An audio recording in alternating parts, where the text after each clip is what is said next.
Okay, how are we doing now? Good? Okay, let's begin. I apologize for those technological problems, which is funny because we are doing religion and science. So you see, science has its problems. All right. So let's jump right into it. This week, we're continuing on where we left off last time. Last time was a lot of theory, a lot of hard mental work. Now we're going to go into the fun stuff, which is applications. We're going to answer this question: what relevance does all of this have for me? In this lecture, we'll try to apply these ideas of the past to see what possible relevance they have for us today. We'll talk about science, causality, miracles, apocalyptic prophecies such as Gog and Magog, angels and jinns, the prophet's miraculous night journey, Darwinian evolution, etc. So it's more important than ever that I put this disclaimer in that I am not affiliated to the Ghamidi Center in any way, and the views reflected here do not necessarily reflect the views of the Ghamidi Center or those of Mr. Javed Ahmed Ghamidi. In other words, if you need to lodge some proclamations of takfir, please direct them my way, please, only. My affiliation is to Harvard University. I'm a PhD candidate in Islamic studies. I'm reintroducing myself because I do think this link might get more views than just the people in the class. So I'm just simply a guest lecturer, and they've given me complete academic freedom, which I strongly appreciate. And keep in mind that this is a broad survey course in which we just explore things from an academic angle. However, because we are now applying these issues to specific topics that have relevance, there is going to be some, you could say, confessional work being done here. And it's important to note that even though I come to many of the same conclusions that Ghamidi Saab comes to, my approach, again, I'm a Western academic, so I have a Western academic approach. So sometimes we may reach similar conclusions, but we get them to two different routes. All right, from the outset, again, I want to reiterate that I commit one faux pas, which is I have too much text on slides, which is a PowerPoint faux pas, but just focus on the red and focus on my voice. All right, just some quick review. We talked about the four major ideological or theological groups of the past. This was the Hanbalis, the Asharis, the Mu'tazilis, and the philosophers, the Islamic philosophers. That might be too much for you to remember, so just boil it down to this. Broadly speaking, we're seeing this ongoing battle between Islamic traditionalism, represented by the two groups claiming Islamic orthodoxy or Sunni orthodoxy, that is the Hanbalis and the Asharis. The Hanbalis today are represented again by Saudi Arabia, and the Asharis by Al-Azhar University. So those are the two main groups that we consider Sunni orthodoxy.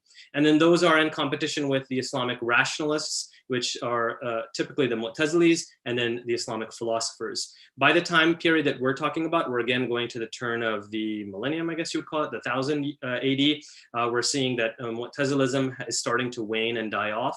There are many reasons for this. Persecution is one of them, but the Islamic philosophers pick up the baton of Islamic rationalism. This is a good book if you wanted to review this reviewing Islamic history through that lens of traditionalism and rationalism.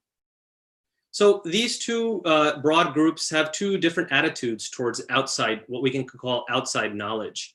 The Islamic philosophers have this view of taking truth wherever it comes from, even if it comes from non-Muslim sources. Now, they do think that we should have a critical eye towards it, but they are open to this source. On the other hand, you have Ibn Taymiyyah and the Hanbalis, or the more traditionalist group, who are going to view this outside knowledge with suspicion, that anything foreign, anything that's not, when we're really talking about is the hadith, what's not reported in the texts. Remember, this is the Ahl al-Hadith.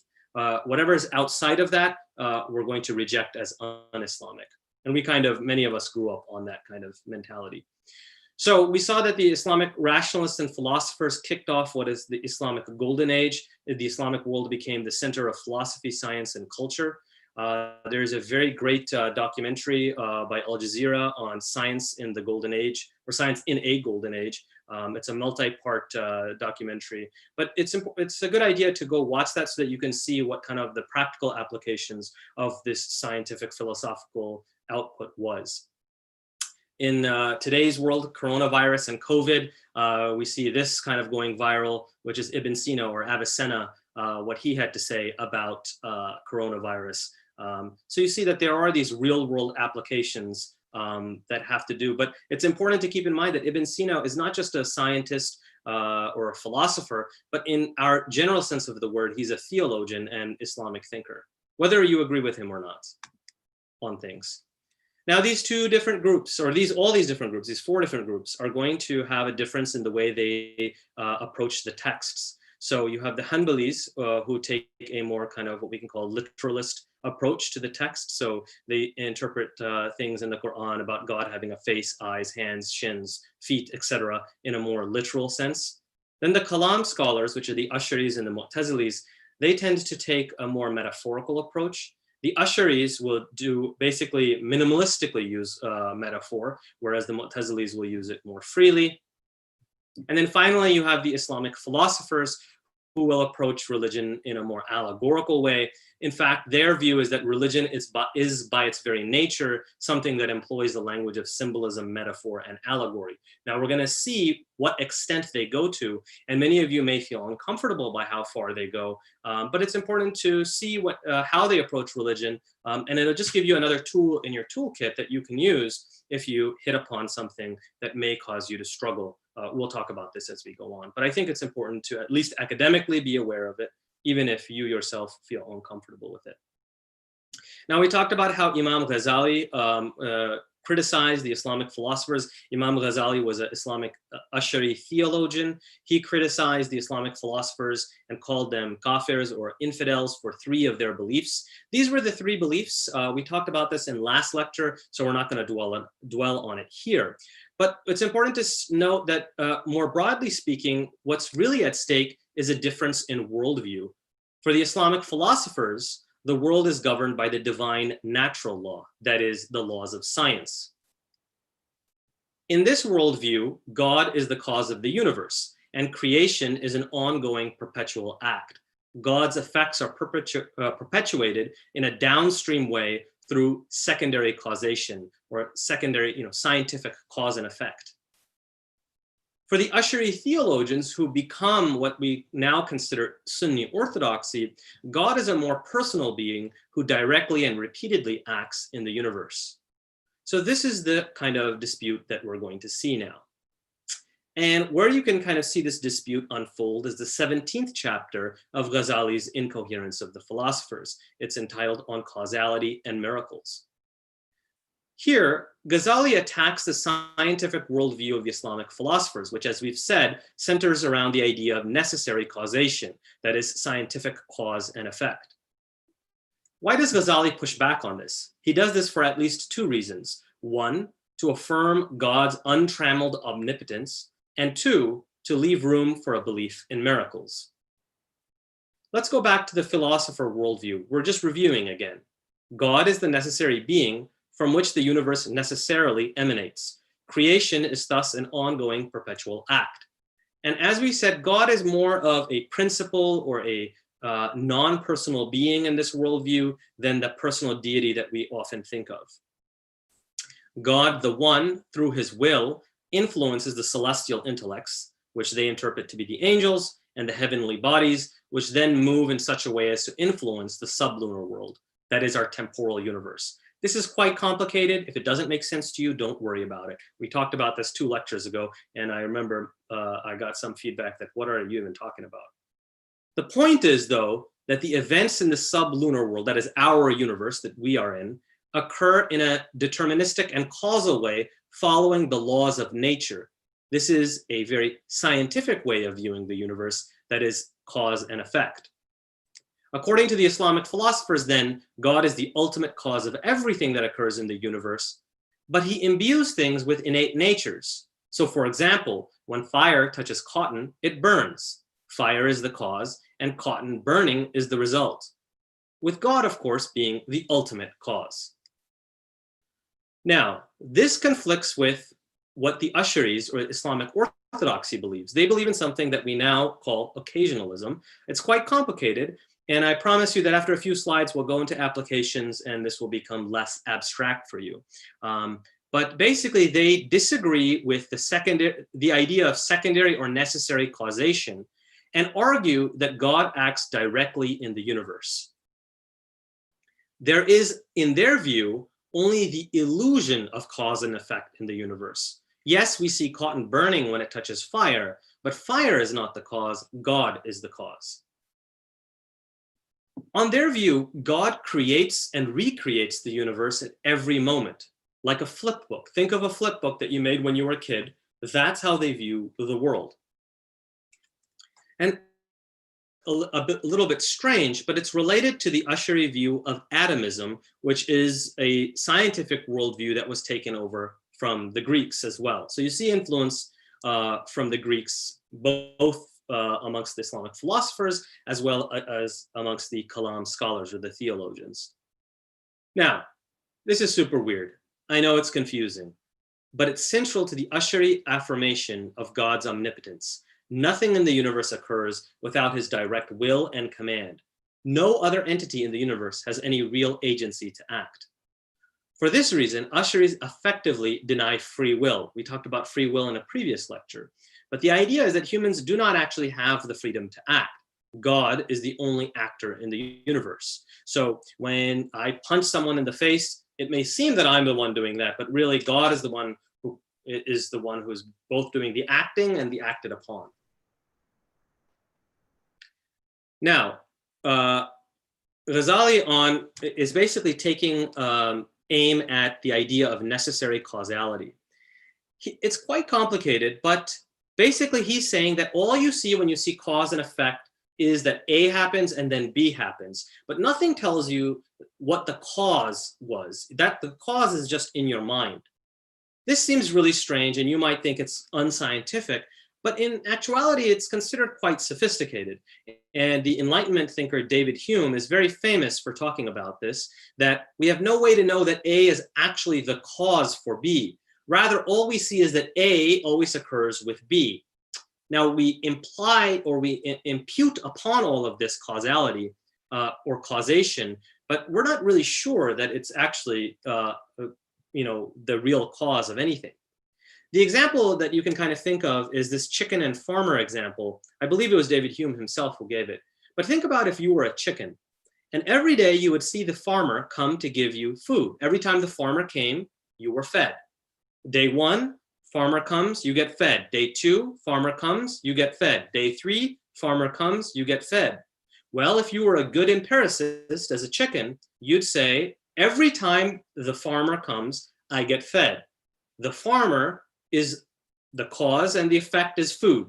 So every time it's necessary causation. And yet on day 200, say, the farmer comes, you expect to get fed, instead you get your head chopped off. So yes, you were a good empiricist, but you made the mistake of thinking that simply two events coming side by side in your experience has a certain result, but that doesn't necessarily impute necessary causation. This is the idea. Still confused? Well, this is a philosophical difference. When it comes to the philosophy of science, there are two general positions. The first is what we can call idealism or anti-realism. And these are all kind of pretty similar, all of these ideas: idealism, anti-realism, subjectivism, constructivism, etc. The other is realism. I talked to you about common sense realism. Common sense realism can be subdivided into naive realism or enlightened or critical realism.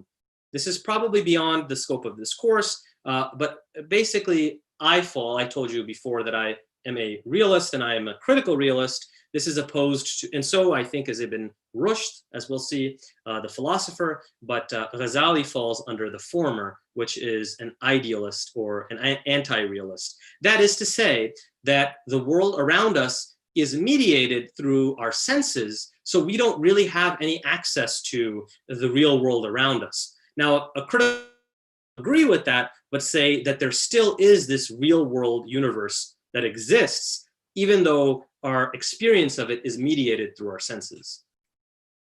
Now, it gets even more confusing because even though Ghazali is often read to say that he disagrees with secondary causation, Ghazali is ambiguous on this issue, at least in his Incoherence of the Philosophers. And it could be argued that he's only against necessary causation and not secondary causation. This is a debate between two scholars, Michael Marmura and Frank Griffel. I think it doesn't really matter for our sake. I do fall under the Michael Marmura camp, where he says that Ghazali does deny necessary and secondary causation. But the point is that Ghazali is picked up by the Islamic Orthodoxy, or the Asharis, who definitely deny secondary causation. Again, according to them, there is no real cause and effect in this universe. Rather, God is the cause of all things directly. All right, so let me just see if there are any questions at this point in time. I know that was quite confusing.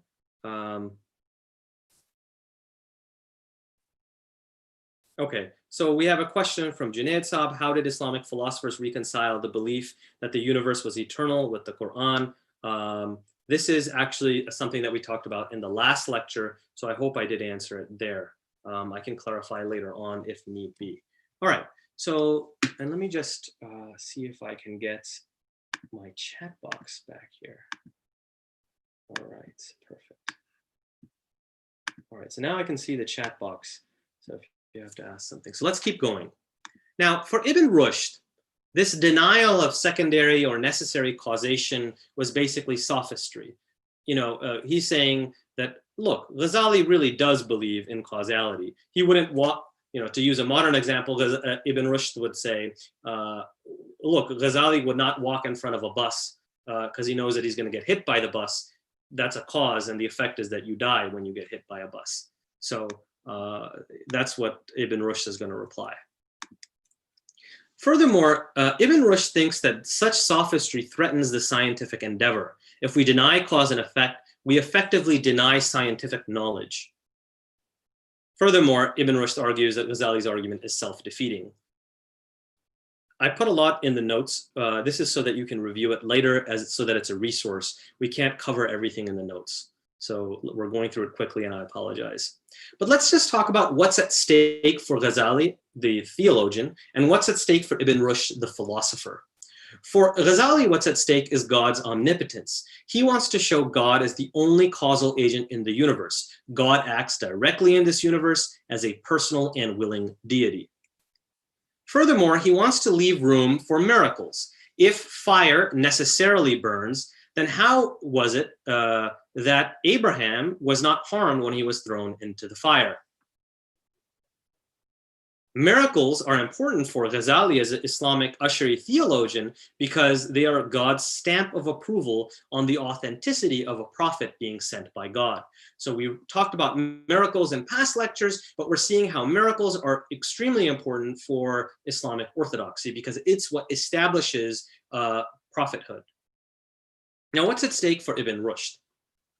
It's, instead of God's omnipotence, he's trying to secure God's wisdom. That if we get rid of cause and effect in the universe, then that's how we see that God is very wise in the way he created the universe. He is not a tinkering God who needs to always fine-tune everything in a day-to-day moment, because he created this universe in this timeless way that runs smoothly in this sort of way. And he quotes the Quranic verse, "You will never find in God's course any alteration." Furthermore, he argues, the denial of necessary causation undermines the very proof for the existence of God. We talked about this earlier, the Kalam cosmological argument used by none other than Ghazali and the theologians, and then the argument for contingency. Both of them are basically looking at the universe and saying, look, everything in the universe has a cause, and that's how we use the process of induction or even deduction to arrive at the idea that that there must be a cause for this universe, and that is God. So these are the two things that the philosophers are arguing back, that if you're destroying cause and effect, you essentially destroy God's wisdom and even the very proof for the existence of God. And so Ibn Rushd fears that Ghazali's view threatens the viability of the entire scientific enterprise. It ultimately boils down to then God's omnipotence versus his wisdom. This, therefore, I think, is a theological debate. It's not really philosophy versus theology as we understand it today, but really an inter-Islamic debate about what part of God that we are kind of really focusing upon, or how we're reconciling omnipotence with wisdom. Now, how do the philosophers then account for miracles? Because as we understand miracles, or what is really a miracle? A miracle is breaking the natural course of the universe. That is what a miracle truly is. Now, we often use miracle linguistically in a different way. We can say, oh, look at how many people showed up in this class. What a miracle. But that's not really what we mean here. We mean breaking the natural law. That's what we mean by miracle. So how do the philosophers deal with miracles? Because clearly miracles are mentioned in scripture. How do we deal with it?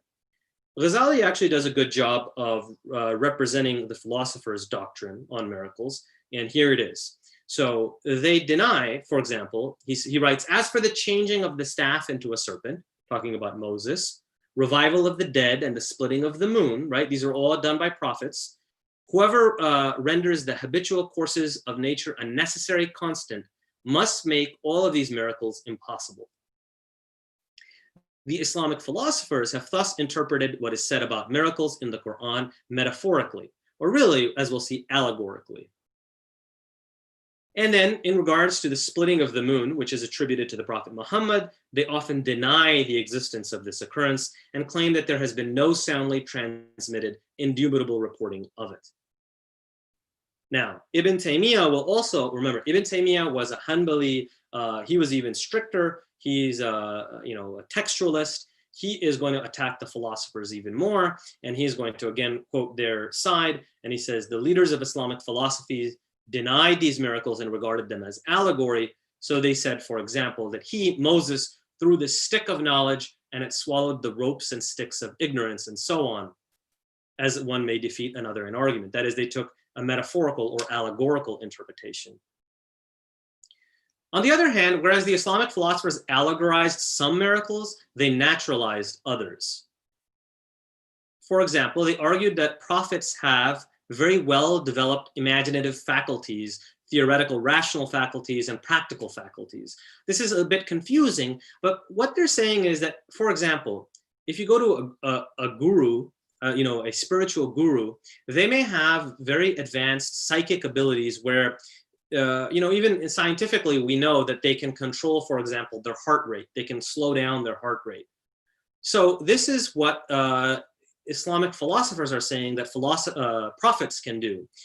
They can not only control their own body, but according to their science, they said they could also influence the world around them. Now, we don't agree with that scientifically anymore, but that is according to their science of the day. This allowed the Islamic philosophers to say that some miracles could be accepted under their scientific theory of their day. But again, they're naturalizing this. So they're not agreeing with the idea that miracles can break the natural course or the natural law of the universe. Now, Ibn Taymiyyah is going to attack back and says, no, come on now. It is well known that the miracles of the prophets are beyond the natural laws.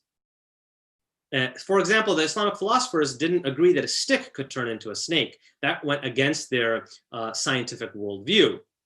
And Ibn Taymiyyah would say, this is clearly something that is beyond psychic powers and is beyond the natural laws. So Ibn Taymiyyah is really holding their feet to the fire. Ghazali, on the other hand, will say that, look, we have all of these miracles that are attributed to the prophets that violate or defied the laws of nature, such as the prophet's splitting of the moon, is causing pebbles or stones to celebrate the praises of God, the springing forth of water from his fingers, and of course the Quran. And whoever hears all of these and then turns away from them is a kafir or an infidel. This, in other words, is the very proof for Islam. And if you get rid of this, you get rid of the proof for the prophecy of Muhammad. That is what Ali is arguing. Ibn Rushd, on the other hand, is going to say, what do miracles have to do with being a prophet? So he says, imagine if you went to a physician, and imagine if you went to my ER and you were sick, and I said to you, I can walk on water. Would you then say, okay, I have a cough, can you'd probably think, what is the relevance of walking on water to me being a physician?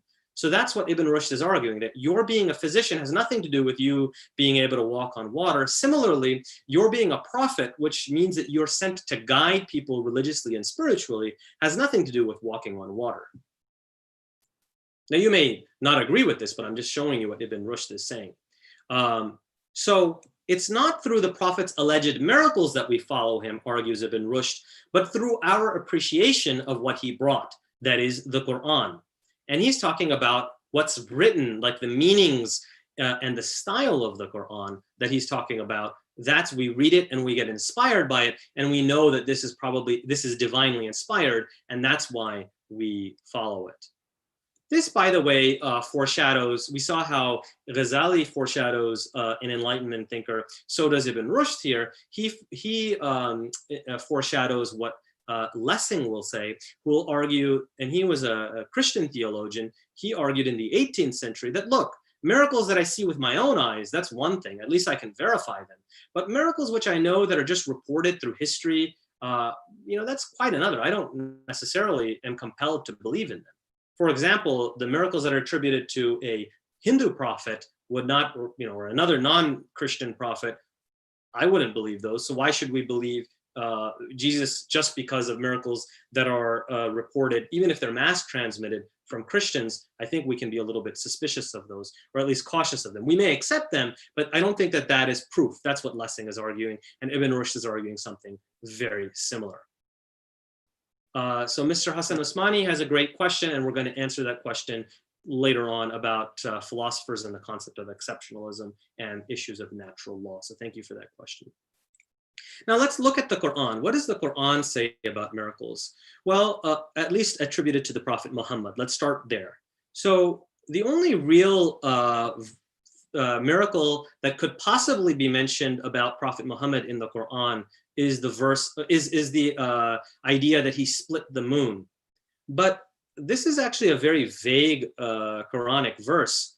And as this Islamic scholar says, it's not really, it doesn't seem to actually be talking about the Prophet splitting the moon, but it's actually a sign of the Day of Judgment. And there you have him saying that. And I think this is what Ghamidi Saab as well says about this, that it really is a sign of the Day of Judgment. It's not actually mentioning the Prophet splitting the moon. Meanwhile, the Quran has a lot to say about the Prophet Muhammad and miracles, but it seems to repeatedly say that the Prophet was asked to bring forth a miracle. And here we say the word sign, but really you can substitute it for miracle. Basically, the Prophet was taunted by the pagan Arabs to bring forth a miracle. And yet the Quran repeatedly says that the Prophet's job is not to bring miracles. And in fact, the Quran gives a theological reason why miracles are not being sent, because if a miracle is sent, then the matter is decreed. That is to say, judgment is upon your head. It's too late then to believe. Belief is faith in the unseen.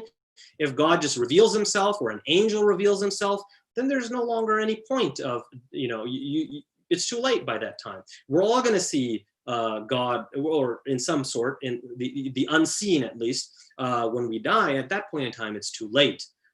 This is related to Itmam Hujjat, which is a doctrine by Ghamidi Saab. It's very much tied to this idea that once the judgment is, the indubitable proof is given to you, at that time it's too late now. So Ibn Rushd is going to cite these verses in order to make his argument against miracles, at least when it comes to the Prophet Muhammad. Now, Orthodox Sunnis, however, or Sunni orthodoxy, holds that the truth of prophets is established by miracles. They also accept miracles even for their saints and technically even sorcerers. They don't call them miracles. They don't call what saints and sorcerers do miracles, but they're basically miracles. They're violating the natural course of nature.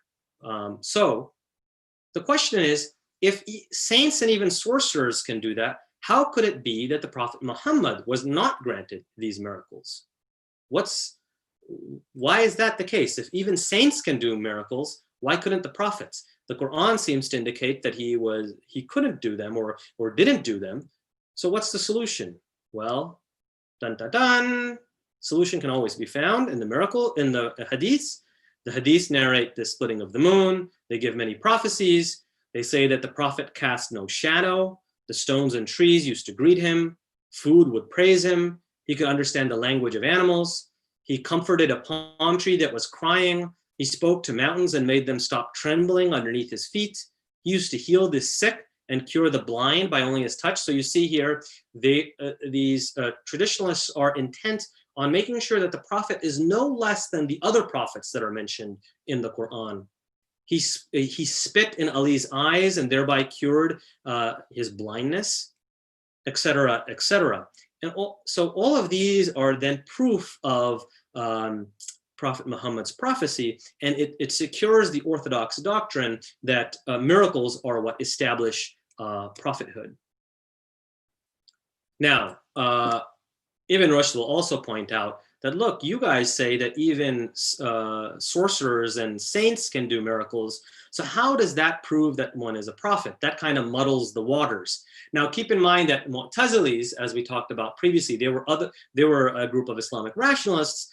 That's precisely why the Mu'tazilis limited miracles to the prophets, so that this accusation could not be levied against them. Now, Ibn Rushd again argues that we follow the prophet not because of miracles, but because we are awed with the content and style of what the prophet brought, that is the Quran. The Quran is a miracle, but not in the sense of breaking the natural law. He's using it in a more linguistic sense. Ibn Rushd is more ambiguous about the Quranic miracle stories of past prophets, but it seems that he would either naturalize them he would naturalize some of them and he would allegorize others, or he would take a position of what we call tawakkuf, which is holding off on one's position. This is similar to what Stephen Jay Gould in the modern period has called non-overlapping magisteria. We can talk about this later.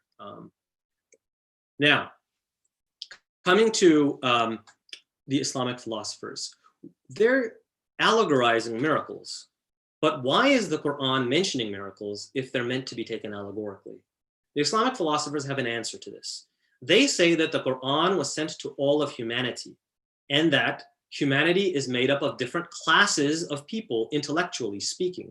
This is a very elitist ideology, to be honest, but that's very common in the pre-modern world, to be proudly elitist.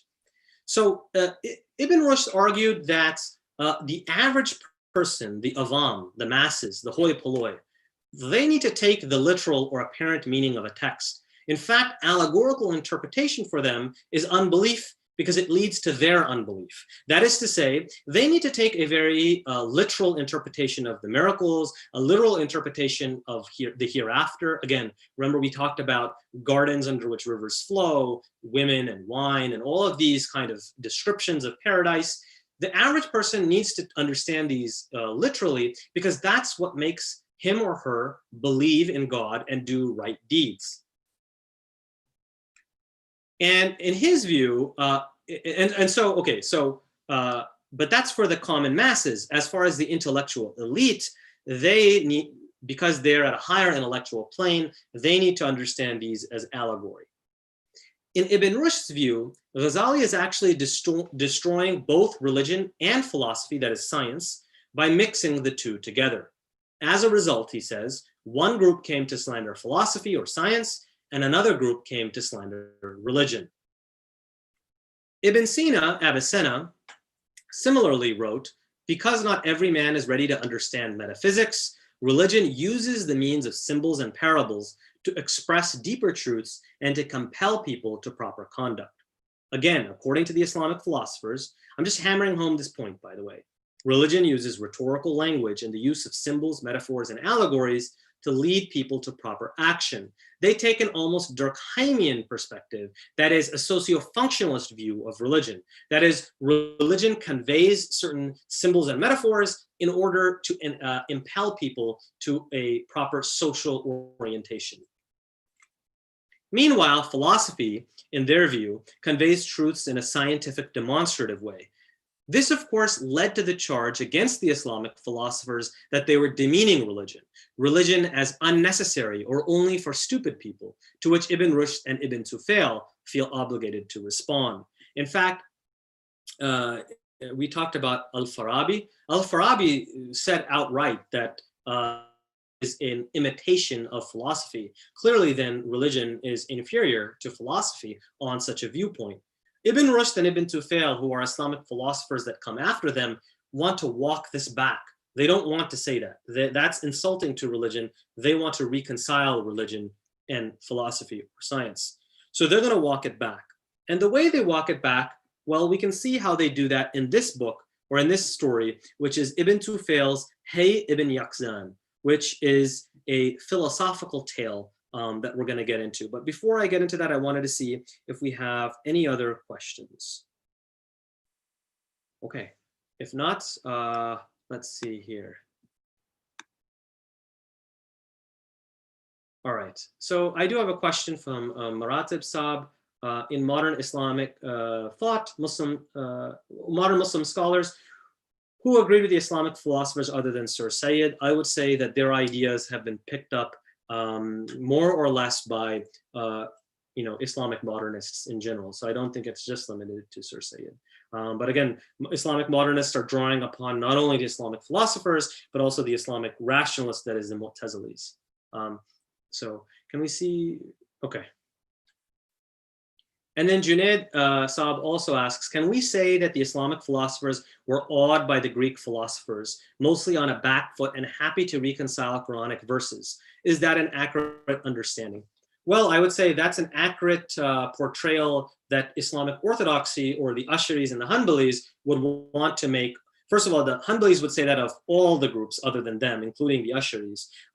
But yes, that is a proper way that Islamic orthodoxy would view these other groups. Now, whether you and I view it that way, that's up to you and I individually. What I would also say is that keep in mind that for the Islamic philosophers, they don't view this as Greek science or Greek philosophy. They view this as science and philosophy. Just like today, we wouldn't say American science or Western science, really. I mean, we would say modern science. It is just science and philosophy. So again, you can view it either which way. All right, let's get into Ibn Tufail's Hay ibn Yaqzan. So Ibn Tufail writes this allegorical tale. Those are his names in Latin. He was born in Andalusia, which is Spain, modern day Spain. He was an Islamic philosopher, theologian, physician. A lot of these guys were physicians, by the way. And he even served as a kind of a minister of culture. His influences, he was influenced by not only Islamic philosophers, but even Ghazali himself. And he says that, look, it was by comparing the arguments of Ghazali and Ibn Sina, Avicenna, checking them one against the other, that I was finally able to see the truth myself. So you see this kind of eclectic view, this open-mindedness that the some of the Islamic philosophers are showing. Basically, his book was written, this tale was written to reconcile theology and philosophy, or theology and science. They were pushing back against Farabi, who was clearly saying that philosophy is superior to revelation. Ibn Rushd and Ibn Tufail are sensitive to this accusation, and they want to reconcile religion and philosophy and say, no, we're not saying that religion is inferior. In fact, religion is superior because it's meant for everybody, whereas Islamic philosophy only leads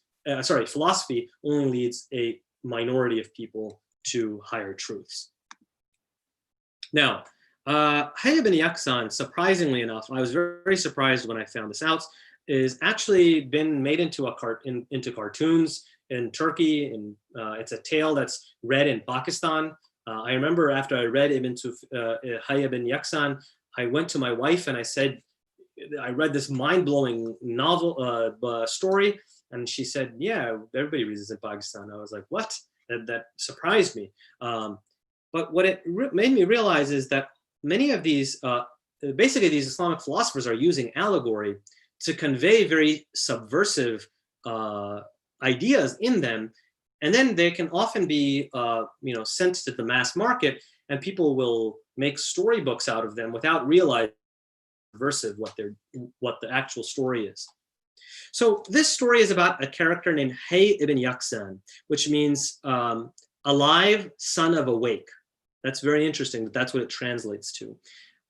Alive, son of awake. This is a very woke person that they're talking about, or who's going to become woke, to use our current term lingo. But Hay ibn Yaqzan is a story of a child who appears on an island, a desolate island, and then grows up by himself. A deer is the one who raises him, and this is how he's going to reach ultimate truths. This child, basically, on this island, this feral child on this island. Now, what's interesting is that Ibn Tufail narrates two possible origins of how Hay, that's the main character, arrives on this island. The first is spontaneous generation, without father or mother. So Hay is spontaneously generated on this island. The other is a Moses-like story of an infant being cast into the sea from a neighboring island, and then the infant arrives on this island. Either way, there's this child who doesn't have any upbringing by people and is going to be raised or is going to grow up on this island, isolated from everyone else. Now, when I first read this story, my first reading, I thought that this spontaneous origin story is supposed to represent the symbolic religious story, especially as a reference to that is referring to Adam, how Adam was created spontaneously. If this is the case, then the Moses-like story is what Ibn Tufail considers the actual historical explanation of how this child arrived on this island. Here, then, we would have the understanding of the Adamic creation story as sacred narrative, that is a symbolic story, with Ibn Tufail arguing that both the religious and historical accounts merge with each other, that whichever one you take, it's okay, because the storyline picks up from there. So those who want to take a more religious, symbolic narrative can hold on to that. Those who say, I don't really believe that, it's hard for me to believe, they can take the historical narrative. But and so Len Goodman, who translated the book, says that traditional religion relies on the timeless emotional impact of a simple story, rational religion on the more fallible support of apparent scientific accuracy and logic airtightness. The point of either of these, though, he argues, is to bring men into an appropriate relationship with God, in which the world in which man is basically a creature before the creator. So whether you take the religious symbolic account or the historical narrative, either way, the point is that you get into this proper relationship with God. Now, I eliminated it from this slide, I apologize. But in reality, after I read the secondary literature, I realized that my initial reading was probably incorrect. That for Ibn Tufail, the spontaneous generation explanation is actually, and this goes back to Aristotle, where Aristotle argued, a scientific tradition going back to Aristotle, where they did believe in spontaneous generation. Just like how they used to believe that if you take a bunch of stew of, eventually, in the scientific laboratory, microbes would start to form spontaneously. This is a belief that was just cast off only recently. This is a scientific view. And where, on the other hand, the Moses-like story is the religious symbolic story. So I actually had it 180 degrees the opposite way, which shows how scientific paradigms can shift. But the point still is the same, that there's this religious symbolic account and this historical or scientific account. All right. Now, so we got to ask, what is motivating Ibn Tufail to posit two origin stories? Is he alluding to the Quranic story of creation ex nihilo, that is, be and it was, that is our Quranic account that we traditionally understand, which did not, by the way, correspond to the emanationist scientific theory held by the philosophers. We talked about that in a previous lecture. The point here is that the scientific worldview of the philosophers did not allow for creation ex nihilo. Or is Ibn Tufail simply referring to the Quranic miracle stories, which the philosophers either naturalize or allegorize? All right. Either way, the two storylines merge, and then Hay, who is the main character, he progresses through different stages of thought. Initially, he's a materialist or a scientist, then he becomes a scientist, then a philosopher, and finally a mystic. So, although Ibn Tufail is reconciling philosophy and theology, he is clearly placing mystical religious experience above that of even philosophical reflection, which would certainly make it would make Ghazali very happy. In this way, we do see a move from a rationalistic philosophy to a more mystically oriented philosophy that happens at the turn of the millennium. Yet, what would certainly make Ghazali less happy is how Ibn Tufail's story seems to imply that revelation is somehow superfluous, right? Because Ibn Tufail arrives at these ultimate truths without revelation. Here's a great clip by Professor Paul Heck, where he talks about what's called theo-humanism, and he argues that Ibn Tufail is one of the first kind of really good articulations of theo-humanism. I'm not going to play it because I think we're going to run out of time. But again, when you get the lecture notes from the Google Classroom, I encourage you to watch that.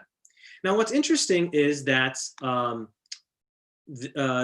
this tale written by Ibn Tufail, you know, in the, I think it was the 10th or 11th century, or maybe 12th century, but this tale that was written hundreds of years ago by this Islamic philosopher is then translated into Western languages, including into English, as the Philosophus Autodidactus. And then these Enlightenment thinkers, it becomes a bestseller amongst them. And one of those philosophers is John Locke, who is actually known as the father of liberalism. And he's a very influential Enlightenment thinker. And we see that this Islamic tale has a lot of influence on these. In fact, this whole, the idea of the tabula rasa, you might have heard of, that John Locke is famous for, he comes up with this idea very shortly after Ibn Tufail's book is translated, because Hayy ibn Yaqzan, the main character, is basically operating under this philosophical idea. It's quite complicated, but the point is, I'm just trying to show this influence. It's also interesting because Ibn Tufail was a comrade of Ibn Rushd, who is my favorite Islamic philosopher, and we see a connection to my favorite Western philosopher, John Locke. So that was more than just coincidence, I guess. Now, Ibn Tufail could have ended his tale with just when Hayy reaches this highest pinnacle of experience, that is the mystical truth, the mystical reality. But instead of ending the story here, which would have been a perfectly suitable ending, he instead chooses to continue the story by having Hayy meet somebody named Absal. So you have the character Hayy, who's the main character. He meets somebody called Absal.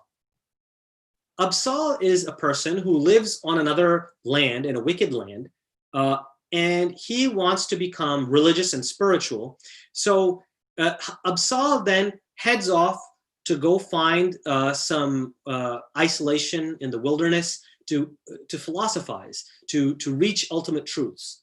And he actually comes upon the island upon which Hayy lives. And now Hayy has become the full philosopher, in that sense, the mystical philosopher. So this guy named Absal represents really a more rationalistic or more philosophical believer of a religion practiced on this wicked land that he left behind. Now, Ibn Tufail doesn't mention what religion he's talking about, but it's a clear allusion, I think, to Islam. But of course, it could represent any virtuous religion. Absal comes into contact with Hayy. They learn how to talk with one another, and they realize that they're both very enlightened, and they decide to go back to the wicked land to teach their people these ultimate truths which they've attained. Now, then a third character enters the story, whose name is Salaman. And Salaman is a pious believer who lives on that island. And he represents, if Absal represents the more rationalistic believer, Salaman represents a more literal-minded believer. By this, I think we can understand him being either a Hanbali or maybe even an Ash'ari, who takes the more literal interpretation of the religious texts and stories. At first, Hayy and Absal are perplexed why the people of this land need to be taught religion in this symbolic manner, full of symbols and allegories and legal prescriptions and prohibitions. So when Hayy begins to start teaching these ultimate truths in this philosophical language, he finds that the people immediately recoil from him, and they even want to harm him or kill him. So, and this is a quote from the story, But the moment he rose the slightest bit above the literal or began to portray these things against which they were prejudiced, they recoiled in horror from his ideas and closed their minds. From this experience, Hay and Absal realized the importance of religion, revelation, and literal interpretation for the masses.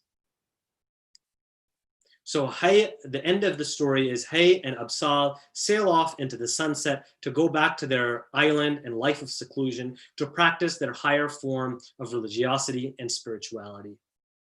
And this was the end quote that Ibn Tufayl uses. So we see that, you know, even though it became a cartoon later, this was a very subversive tale.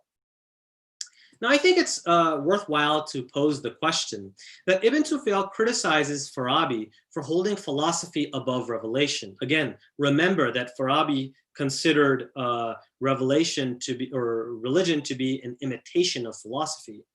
And Ibn Tufayl wants to respond against this. But I would ask, doesn't Ibn Tufayl's story carry the same message? Here's my assessment.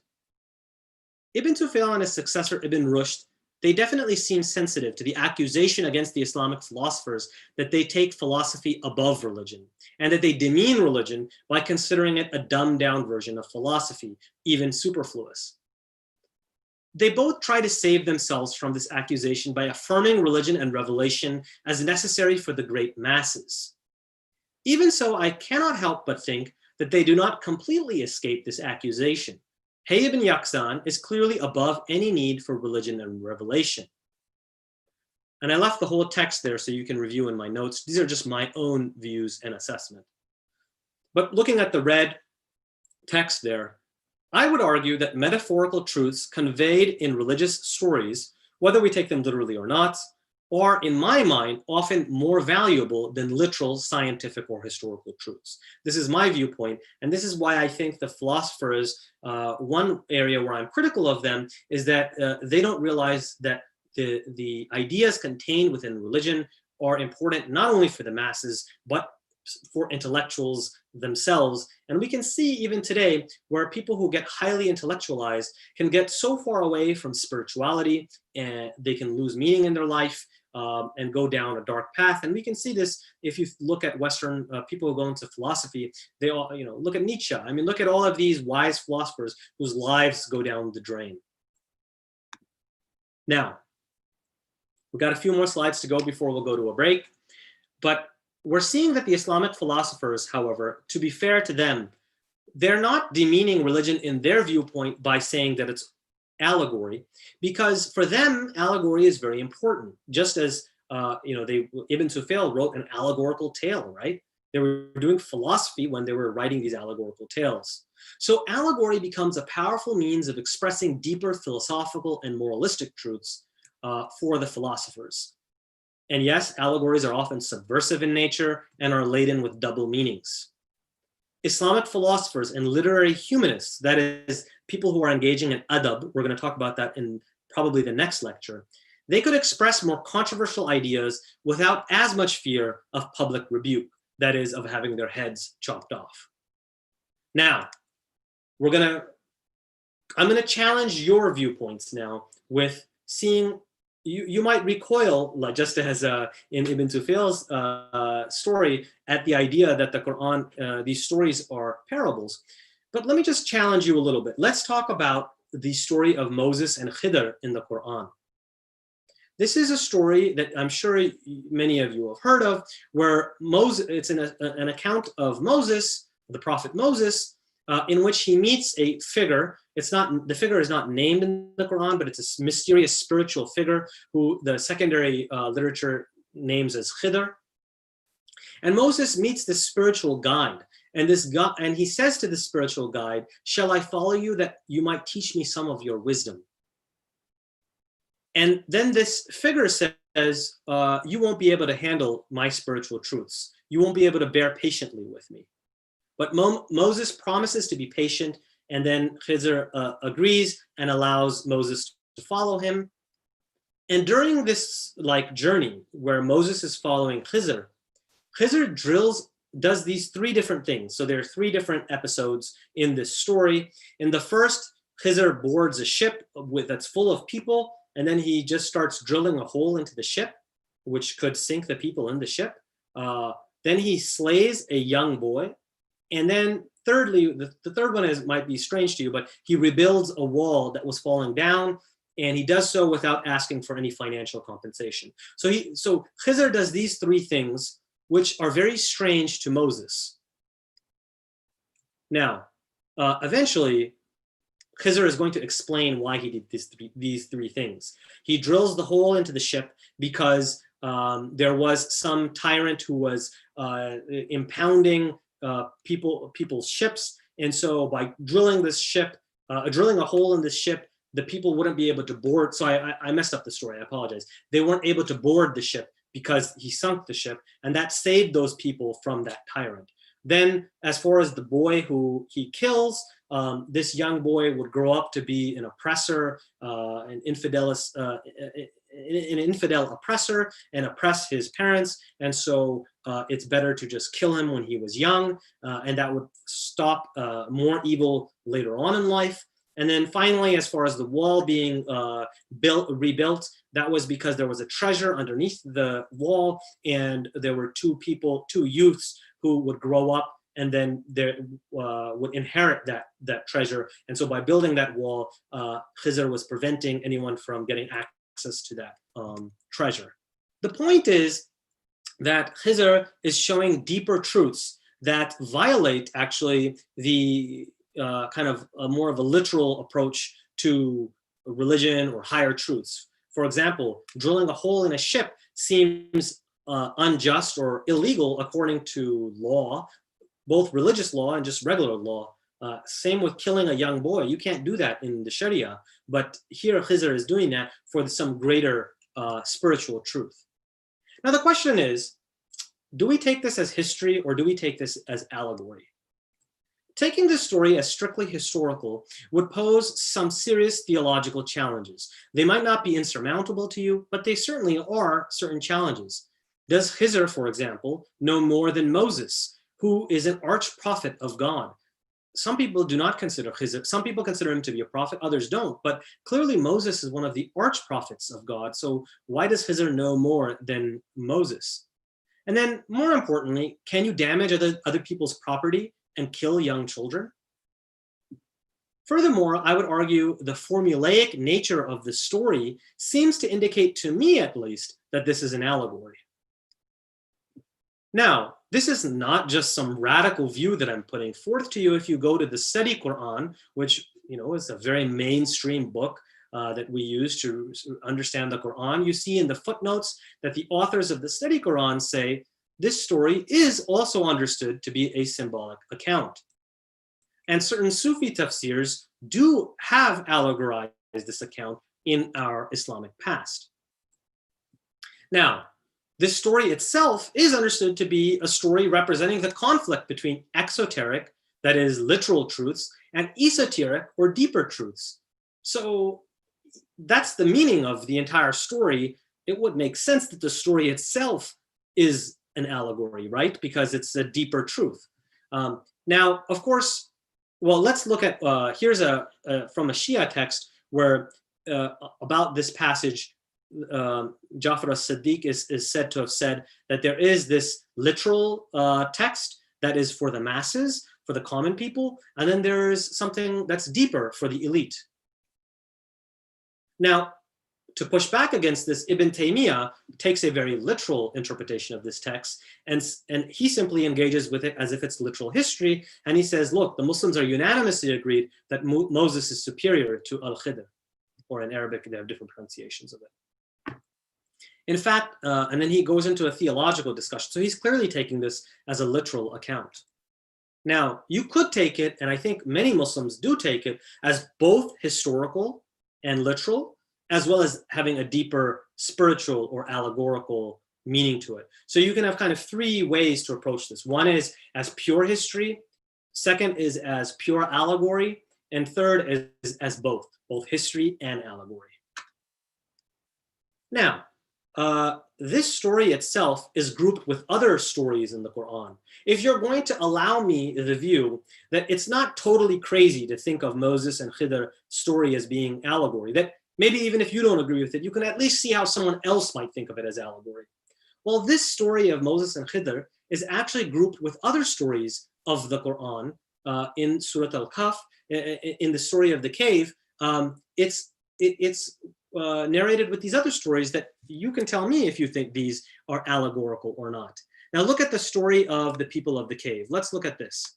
Let's open this up and we'll see this quote unquote documentary and tell me what you think.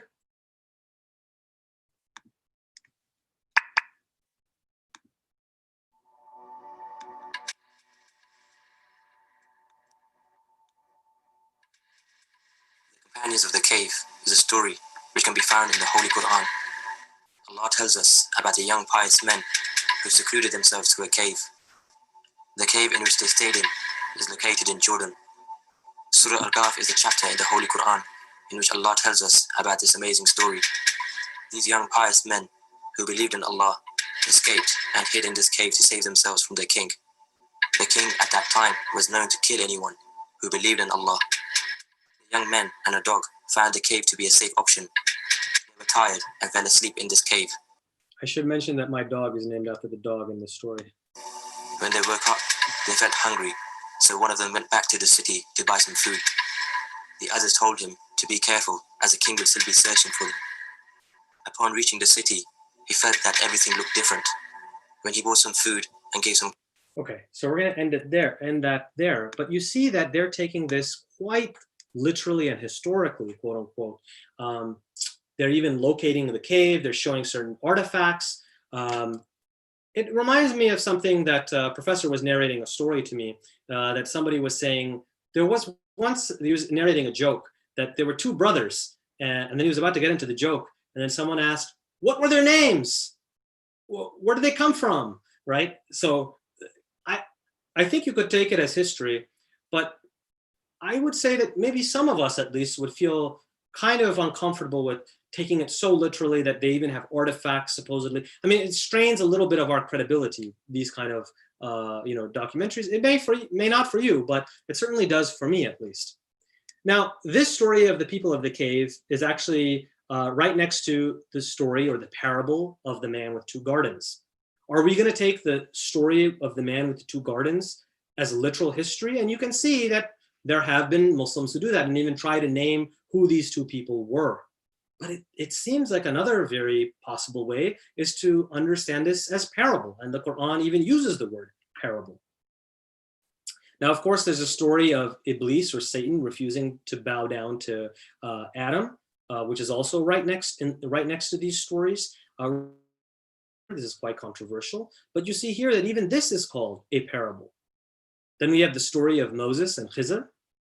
And finally, we have the story of Zulqarnain, or Gog and Magog. And this is the story that we are going to look into because it did cause a big stir on the internet recently. And that's why I want to focus on this. So you can see these three different ways of approaching the text. One, pure history. Two, pure allegory. And three, as both. So what is Gog and Magog? We've heard of Gog and Magog, Yajuj and Majuj. Well, it's honestly, I gotta be honest, if you've seen Game of Thrones, and I have, to be clear, because I know I'm gonna get criticized for this, I watched a censored version of it on VidAngel and ClearPlay, which I strongly recommend Muslims to watch. I am totally against Fahashi, so don't impute that to me, please.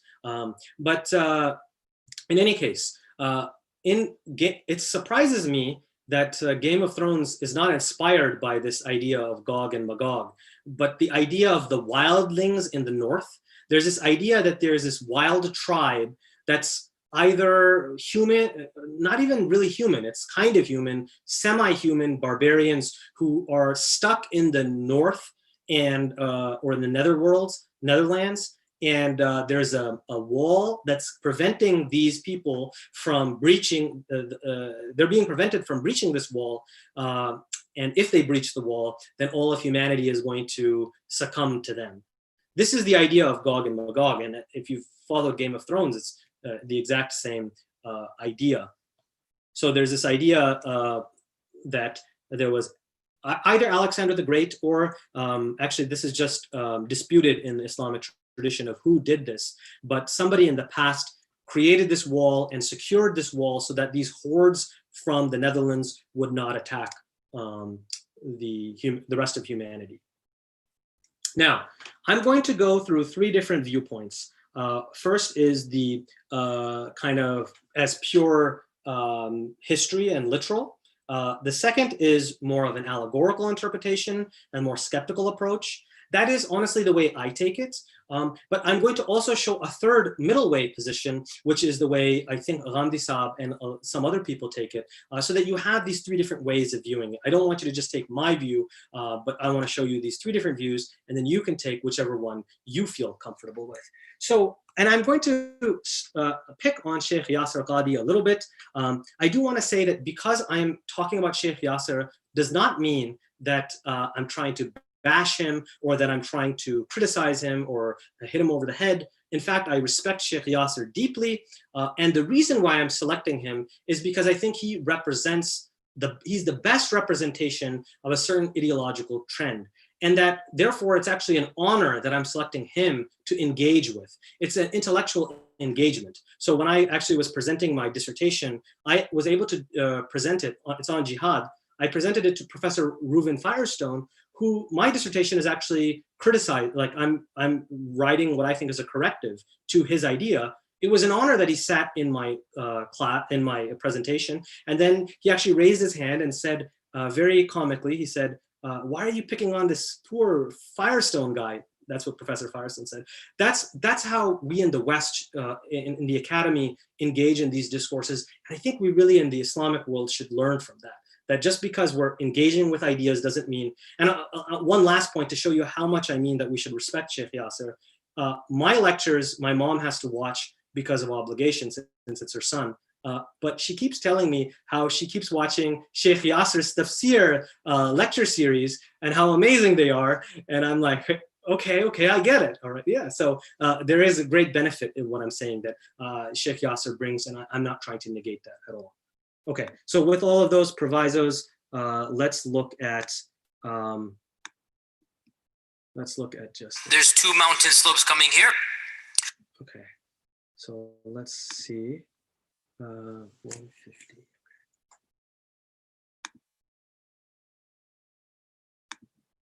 Issue of Ya'juj and Ma'juj is something that doesn't just occur in the hadith. It is explicit in the Quran. So Allah Azza wa Jal mentions Ya'juj and Ma'juj in the Quran. Therefore, it is pretty clear that this is not something that you can say, oh, it's only found in one hadith. No, it is found in many ahadith, but even more importantly, it is found in the Quran itself. Where in the Quran? In two specific verses, only two. Only twice in the Quran, Allah subhanahu wa ta'ala mentions Ya'juj and Ma'juj. The first of them is Surah Al-Kahf. And at the very end of Surah Al-Kahf, Allah subhanahu wa ta'ala mentions the issue of Dhul Qarnayn, Jazakallah khair. The story of Dhul Qarnayn. And Allah subhanahu wa ta'ala says, وَيَسْأَلُونَكَ عَنْ ذِي الْقَرْنِ.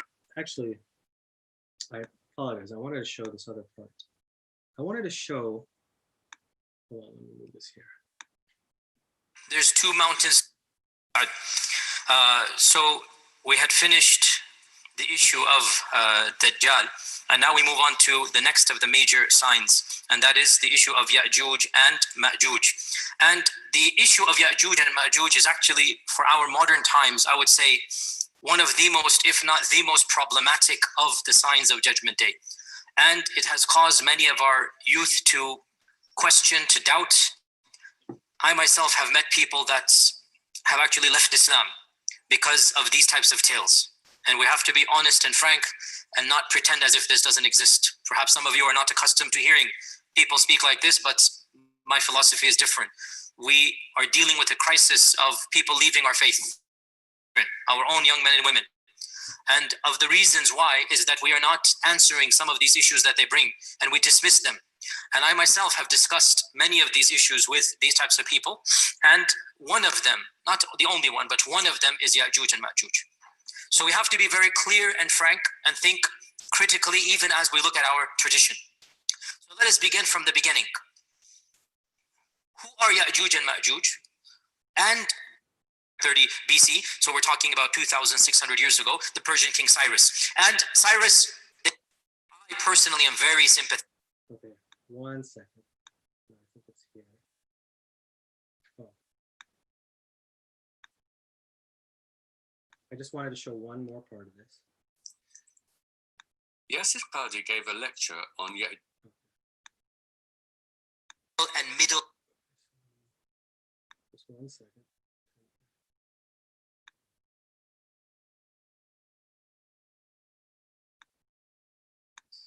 Can we rethink through and say this? So I conclude with two opinions. The first. I apologize. I'm trying to find it. But basically what he says is that talks about the mainstream opinion. Standard medieval. Here it is. Okay. I'm sorry for that. Interpretation of Ya'juj and Ma'juj is the following. This is what you find in Ibn Kathir. You find it in the tafsir literature of As-Samarqandi and of Al-Tha'labi. And basically, this is the mainstream interpretation for our classical and middle ages of Islam. Ever since the beginning of writing tafsir, let's say 300-400 hijrah, up until pre-modernity, up until going to CE 1800s or whatnot. If you look at any book of tafsir, any book of history, the notion was the following. Ya'juj and Ma'juj are a bizarre, exotic tribe in the nether regions of the world that have been trapped by Dhul-Qarnayn thousands of years ago, and they're still trapped to this day. That Ya'juj and Ma'juj are a living tribe, blocked to this day behind the wall that was built 4,000, 5,000 years ago. That wall miraculously is still there. People can see on the one side, and on the other side, you have these savages that Allah knows how they're eating, drinking, replicating, whatnot, and they're still there for eons and eons and eons. This is the standard interpretation. Dare I say, anybody who knows science and geography and modern civilization, you cannot believe that there is a tribe for 4,000 years trapped behind a wall. I mean, if you believe this, that's your position. I cannot believe it. I find this very difficult to believe. Many Muslims still believe this. I have nothing to say to this. If you believe it, I have nothing to say. I don't believe it is all I'm trying to say. I'm not trying to dismiss any person's belief, and this is the belief of medieval scholars. If you still believe that there's a big wall that is lasting for thousands of years, and by the way, no human structure is that fortified for 4,000 or 5,000 years that nothing happens to it. Even the Great Wall of China needs to be built up or whatnot. I mean, it doesn't work that way. But anyway, if you believe in, so this is, what can I say? If you believe it, you believe it. I am somebody who, what can I say? My mind doesn't believe this. Others have said, we need to reinterpret. Okay, so that was a very important part that I wanted to show you. I was actually very much going along with what Sheikh Yasser was saying, only to find out later that he was going to give a theory. He was going to give two possibilities for the interpretation. And the second possibility, which of course he distanced himself from by saying it was a friend who came up with this idea, but you can clearly see that he was entertaining it, is the idea that Gog and Magog will be zombies and he mentioned the genre of zombies, and he was actually taking this as a serious explanation. So the point I'm trying to make here is, by quoting this, is that there is a real problem here. How do we interpret this? I'm going to say, and that's why I think the second method of interpreting this, and then I'm going to show the third one, which is Ghamidi Saab's, and you can pick which, what you think. But I think I would ask this question: is believing in a zombie apocalypse really more reasonable than arguing, in line with the Islamic philosophers of old and Western academics of new, that the story of Dhul-Qarnayn's encounter with Gog and Magog is not to be understood as literal history, but rather as mathal? The Prophet was responding to a challenge, and they question you about Dhul-Qarnayn, just as the Prophet was allegedly challenged about the story of the 7 sleepers. The Quran is thus responding to this challenge and tying itself to the biblical tradition, creatively reformulating its stories to promote a purified and relevant theology. Moreover, the release of Gog and Magog is meant to convey the threat of the hour and judgment against humanity in general and the pagan rejectors in specific. That is, it is related to what Ghamidi Saab calls itmam-e-hujjat. The threat, that's what I said in my very next line. This threat is connected to itmam-e-hujjat and the divine doom that the Quran threatens the rejectors with. In my view, this Muslim trend of narrating elaborate predictions of the impending end times is taking the Quran out of its context. It is not really referring to some future event that we will face, but rather it is threatening the rejectors of that time with a doomsday prophecy already known to the people of that time. Finally, I would argue that most or all of the language about apocalypse and the hour, just like the language of the hereafter, should be understood as symbols and signs meant primarily to instill awe and fear in the hearts of men. For example, the Quran talks about the sky being rolled up, the sky being ripped asunder, the sky turning into smoke, the sun rising in the west we've heard of, the trumpet blowing, the quaking of the hour. This is all, in my mind, to convey this idea, just like the hereafter, it's to convey doom. I don't know if we should take this really literally. And even some of the early Christian figures, they thought that this language in the book of Revelation, which is where Gog and Magog comes from, should be understood as mystical and symbolic language. Now, on the other hand, I recognize and appreciate the fear felt by some Muslims that we will run the risk of interpreting away all of scripture and religion. I think the question then is, where do we draw the line? Finally, I will show what Javed Ahmad Ghamidi, his viewpoint is. Dr. Shehzad Salim, who is a scholar of Al-Mawrid Institute, I've looked at Ghamidi Saab's Urdu literature and it says basically the same thing, answering who are Gog and Magog, that basically it refers to currently the Christian civilization. And other people have posited to the Chinese. I think, this is a perfectly, you could take this explanation. I think it does have some certain problems. I think it could be considered racial in some ways. But this is just another interpretation that's a middle way position from taking a completely literalist interpretation, completely allegorizing it. This is kind of a middle way position. And that's why I said that I see Ghamidi Saab as a middle way scholar, which is, the middle position is often considered the right position. Again, on this case, I take the allegorical interpretation, but you're free to take which one you want to. All right, a few more slides, and then we're done for the break. So we saw how the Islamic philosophers also allegorized the angels. They referred to, in their mind, to the celestial intellects, and the archangel Gabriel to the active intellect. You may not remember what these things are, but these are basically part of the Neoplatonic science of the day. So they're clearly naturalizing or even allegorizing angels, just as later Islamic modernists would argue that the angels symbolically represent God's forces, the laws of nature on earth, that is, intermediaries between God and his creation. Okay, what do we do about jinns?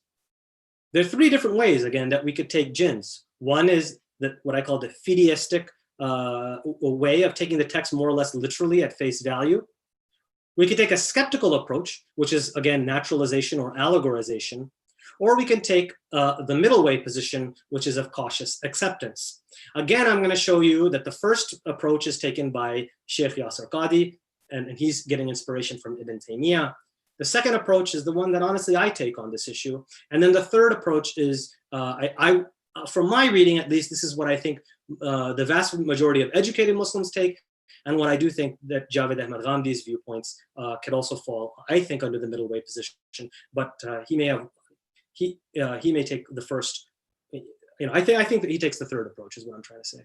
So let's quickly take Ibn Taymiyyah's views on jinns to show how he takes a very literalistic interpretation, that jinns exist. They occupy places of impurity like toilets, garbage dumps, and graveyards. They manifest themselves in this world, and there's even stories narrated that the Prophet actually fought with a jinn and choked out this jinn. Jinns can possess people. They can do demonic possession. And this is, by the way, Ibn Taymiyyah wrote a whole essay on jinn. And it's part of the orthodox doctrine that jinns can enter human beings, and then they even cause epileptic fits. Jinns can have sexual intercourse with humans, and they can even, according to some, even create offspring. But you're not allowed to marry jinns, by the way. Jinns can take the shape of snakes. This is, again, this I would say, I think Sheikh Yasser is going to come at me for my views on this, but I would, the same way he responds to, look, if you can believe this, fine, and he kind of, laughed. This is what I would say to this. I mean, the idea is that jinns take the form of snakes. So if you see a snake in your house, ask it to go away, please, and do that for 3 days. And if it doesn't go away, then kill it. I mean, this strains credibility in my viewpoint. Jinns take the form of snakes, but they also take the form of black dogs. This is the actual reason why there's such hatred for dogs in Islamic or Muslim cultures, because especially against black dogs. It used to be to kill all dogs, but then it was reduced to just black dogs. Black cats also have it pretty bad. So black cats can also be, jinns are often take the form of black cats. And then I don't know, I think this is the poor translation, but I think this is Ibn Taymiyyah who's writing that because black rally satanic forces more readily than any other color. So really it wasn't, black dogs, black cats, maybe black human beings. No, thank God, not black human beings. But there is the idea that jinns take the form of human beings.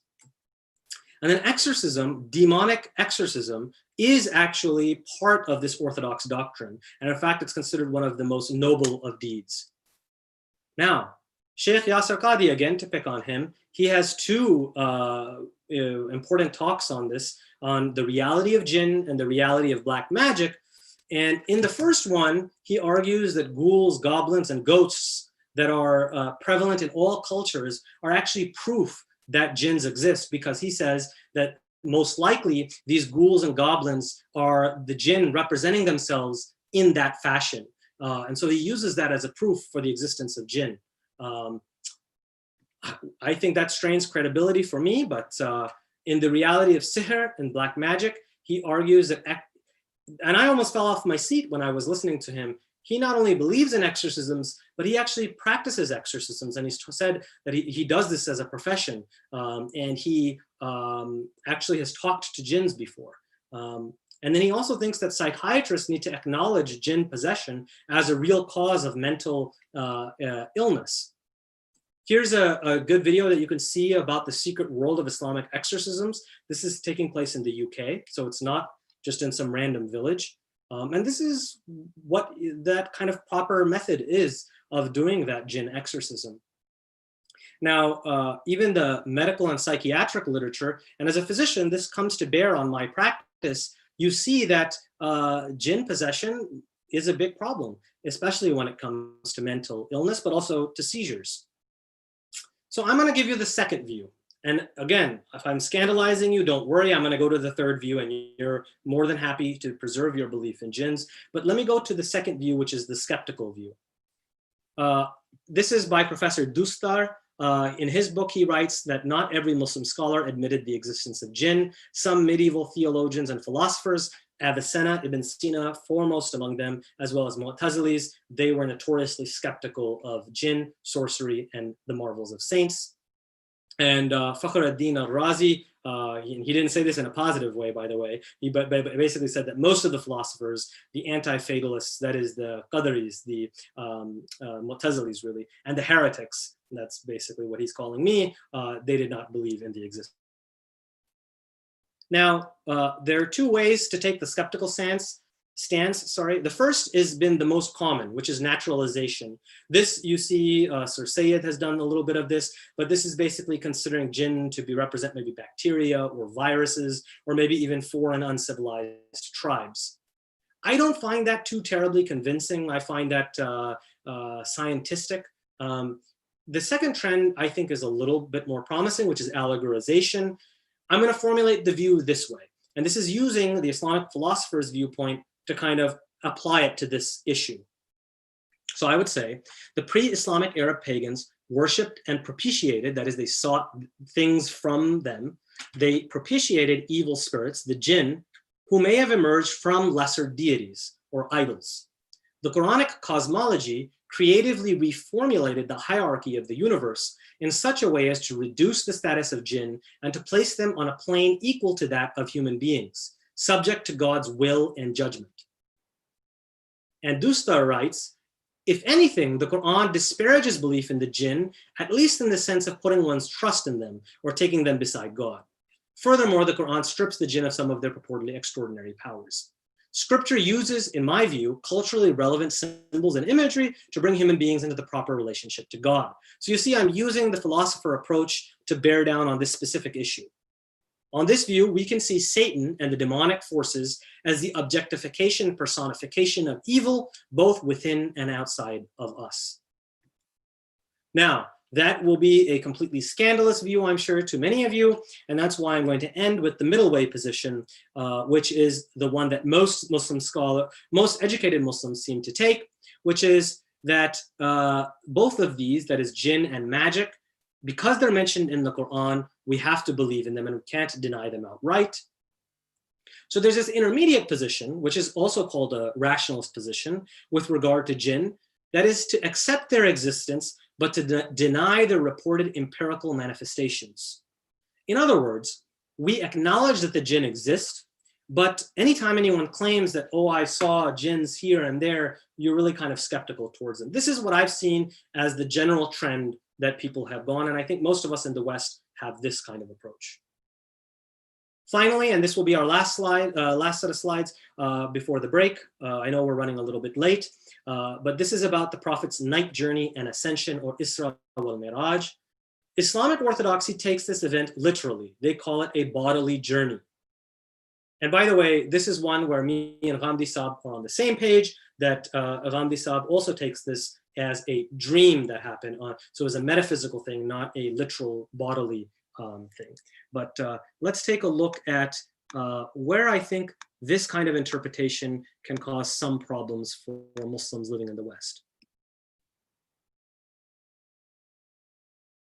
Do you actually believe in your Muslim faith? Do you believe that Muhammad split the moon in two? Do you believe that Muhammad flew to heaven on a winged horse, for example? I pay you the compliment of assuming that you don't. No, I do. I believe in miracles. You believe that? Yes. So that, as you know, is Mehdi Hassan, and that is Richard Dawkins, who is a very prominent new atheist and Islamophobe. I think Muslims are put in a tough position, and I think Mehdi Hassan was put in that tough position where he didn't know how to respond. But if he had known the tradition, and that's not his job, he's a journalist and he's fantastic. I love Mehdi Hassan. I honestly look up to him a lot. But I think he could have brought to bear, even if he himself took it literally, he could say, look, many Muslims of the past have not taken it literally. So Ibn Sina, Avicenna, he did write an entire book on this topic, his Mirajnama, which was in Persian. Here he basically is saying, he has some reticence of actually writing this book, but then he says that I can't withhold truth from an intelligent person. He notes that faith consists of two parts, a real or a hakiki, and a metaphorical or a majazi part. This is the husk and the core. Ordinary people only know the husk, but the elites, the intellectual elites, they actually know the core of religion. So he takes the Prophet's words here as symbolic, and that's what the higher intellectuals do, whereas the ignoramuses, the kind of harsh word there, they only take the external or literal speech. So he knows that, he writes that, look, all intellectual people know that the intention here was not a physical journey, but rather it was an allegorical or non-physical journey. And I'm just giving this in the notes so that you can refer to it. But he says, look, the point was spiritual ascension, not physical ascension. So the ascension account was the symbolic rendition of intelligibles given in the language of external senses. And he quotes even the Prophet himself, that I was sleeping one night in the house, and I was asleep, but I was not asleep, but lying between sleep and wakefulness. In the Quranic verse itself, it mentions that we did not ordain the dream that we showed you save as a trial for humankind. So in conclusion, Ibn Sina ascension as a spiritual and metaphysical ascension as mystical gnosis or unity with the divine. And then finally, he prohibits you to share this book with the masses because he knows that they will call for his head to be chopped off. All right, and there we go. We reached our destination. Let's meet back in 7 minutes, or let's try to make it 5 minutes, actually, 5 to 7 minutes, okay? So I'll see you back. Thank you. All right, I apologize, but I gotta get started. I know we are running behind, and I'm being told that please don't go over. So here goes. All right, so because the Islamic philosophers believe that religion uses the language of symbolism, this opened up for them the possibility of religious pluralism or inclusivism, since these various symbols all point to the same ultimate reality. For example, Christian and Islamic scriptures describe the hereafter differently, using different symbolic representations of this otherworldly existence, but they point to the same ultimate reality, that is, a belief in existence after bodily death. So which specific symbols or images you use to reflect this ultimate reality matters less than that you actually reach this desired destination. Similarly, the various ways you pray to the divine and even the specific ritualistic laws you follow do not matter so much as long as you reach that desired destination, that is, communion with God. This religious pluralism, inclusivism, is reflected in the philosophers' political ideals. The state should exhibit a tolerant attitudes towards the various virtuous religions. So I know I got started a little bit early. I'm just going to reiterate. So because the Islamic philosophers believe that religion uses symbols, metaphors, and allegories, because it uses the language of symbols, different religions could use different symbols and still arrive at the same ultimate truth. So this opens up this avenue of religious pluralism or inclusivism. Now, pluralism and inclusivism are kind of different, but for our purposes right now, we're going to consider them together. Now, Al-Farabi, for example, this is a quote from Al-Farabi, where he basically says that virtuous cities and virtuous religions can all differ. A city can still be virtuous even if the religions itself differ, as long as the religions themselves are virtuous. Thus, for Al-Farabi, and remember, he's an Islamic philosopher, the religion that is best suited for one nation is not necessarily the best for another. So tolerance of diverse religions is necessary. Now, he does say that, look, average believers cannot show this kind of tolerance. It's beneath them because they cannot rise above the particularities of their religion. Again, it's this kind of intellectual elitism that you see the Islamic philosophers displaying. Here's Yahya ibn Adi, who is a Christian philosopher. Now you might be, why do you have a Christian here? Well, they all did this project together. That shows how clearly inclusivistic and pluralistic they were. So he actually voices this, and I don't think this diverges from what the Islamic philosophers are saying. He's saying that one ought to develop friendship, mahabba, he said, towards all human beings, because men are one tribe joined together by humanity. This is the idea of insaniya. And we'll see that the literateurs, the adab humanists, are going to develop this kind of idea. All men are really a single entity in many individuals. Ibn Sina similarly argued. So Ibn Sina and Ibn Rushd, the Islamic philosophers, are going to go more towards an inclusivist idea than a pluralistic one. Pluralism basically means that all paths are equal and the same, and they all reach that final destination. Inclusivism is saying that we do still think that our particular religion, Islam, is the ideal way to get to the destination, but that other paths, they might be longer and winding, but they all eventually do. So the ideal path is Islam, but these other religions can also do the job, basically. So here we see Ibn Sina saying that even if someone is an atheist, as long as they do, I don't know if you would say atheist, actually, I would say a non-Muslim here, because I do think that believing in monotheism is very important for these philosophers. But basically saying that anybody who does good, no matter what, is going to get some level of spiritual reward for what they do. So I think, yeah, maybe that would include atheists. Now, he did say, again, that some religions are more virtuous than others, and Islam is, of course, in his mind, at the top. And he does believe in this evolutionary movement that goes on with mankind and revelation, and Islam is the latest iteration. But unlike what we kind of grew up on, which was that, look, your software has updated and now all the previous software is no longer usable, it won't work. He's saying, no, you could still run an older Windows 98, it would still get the job done, but you should really be using, first of all, you shouldn't have Windows, you should have a MacBook, but that's a different story. All right. And he basically says that all those who believe in God and the last day, so I do think those are important, and do good actions, again, he's actually referring to the Quranic verse on this, they will have their reward. And they will be saved on the day of judgment. And he specifically says whether they are Muslims or non-Muslims. Ibn Rushd similarly argues that even though Islam is the best, the other scriptures also agree with the basic fundamentals, and they reach you to the ultimate destination. In sum, since all these religious laws, by laws he means different scriptures, are directing to the same wisdom, it's the same path that's shared by all. Now, of course, he's still trying to say that it's important to hold on to one's Islam and the Islam that you grew up on.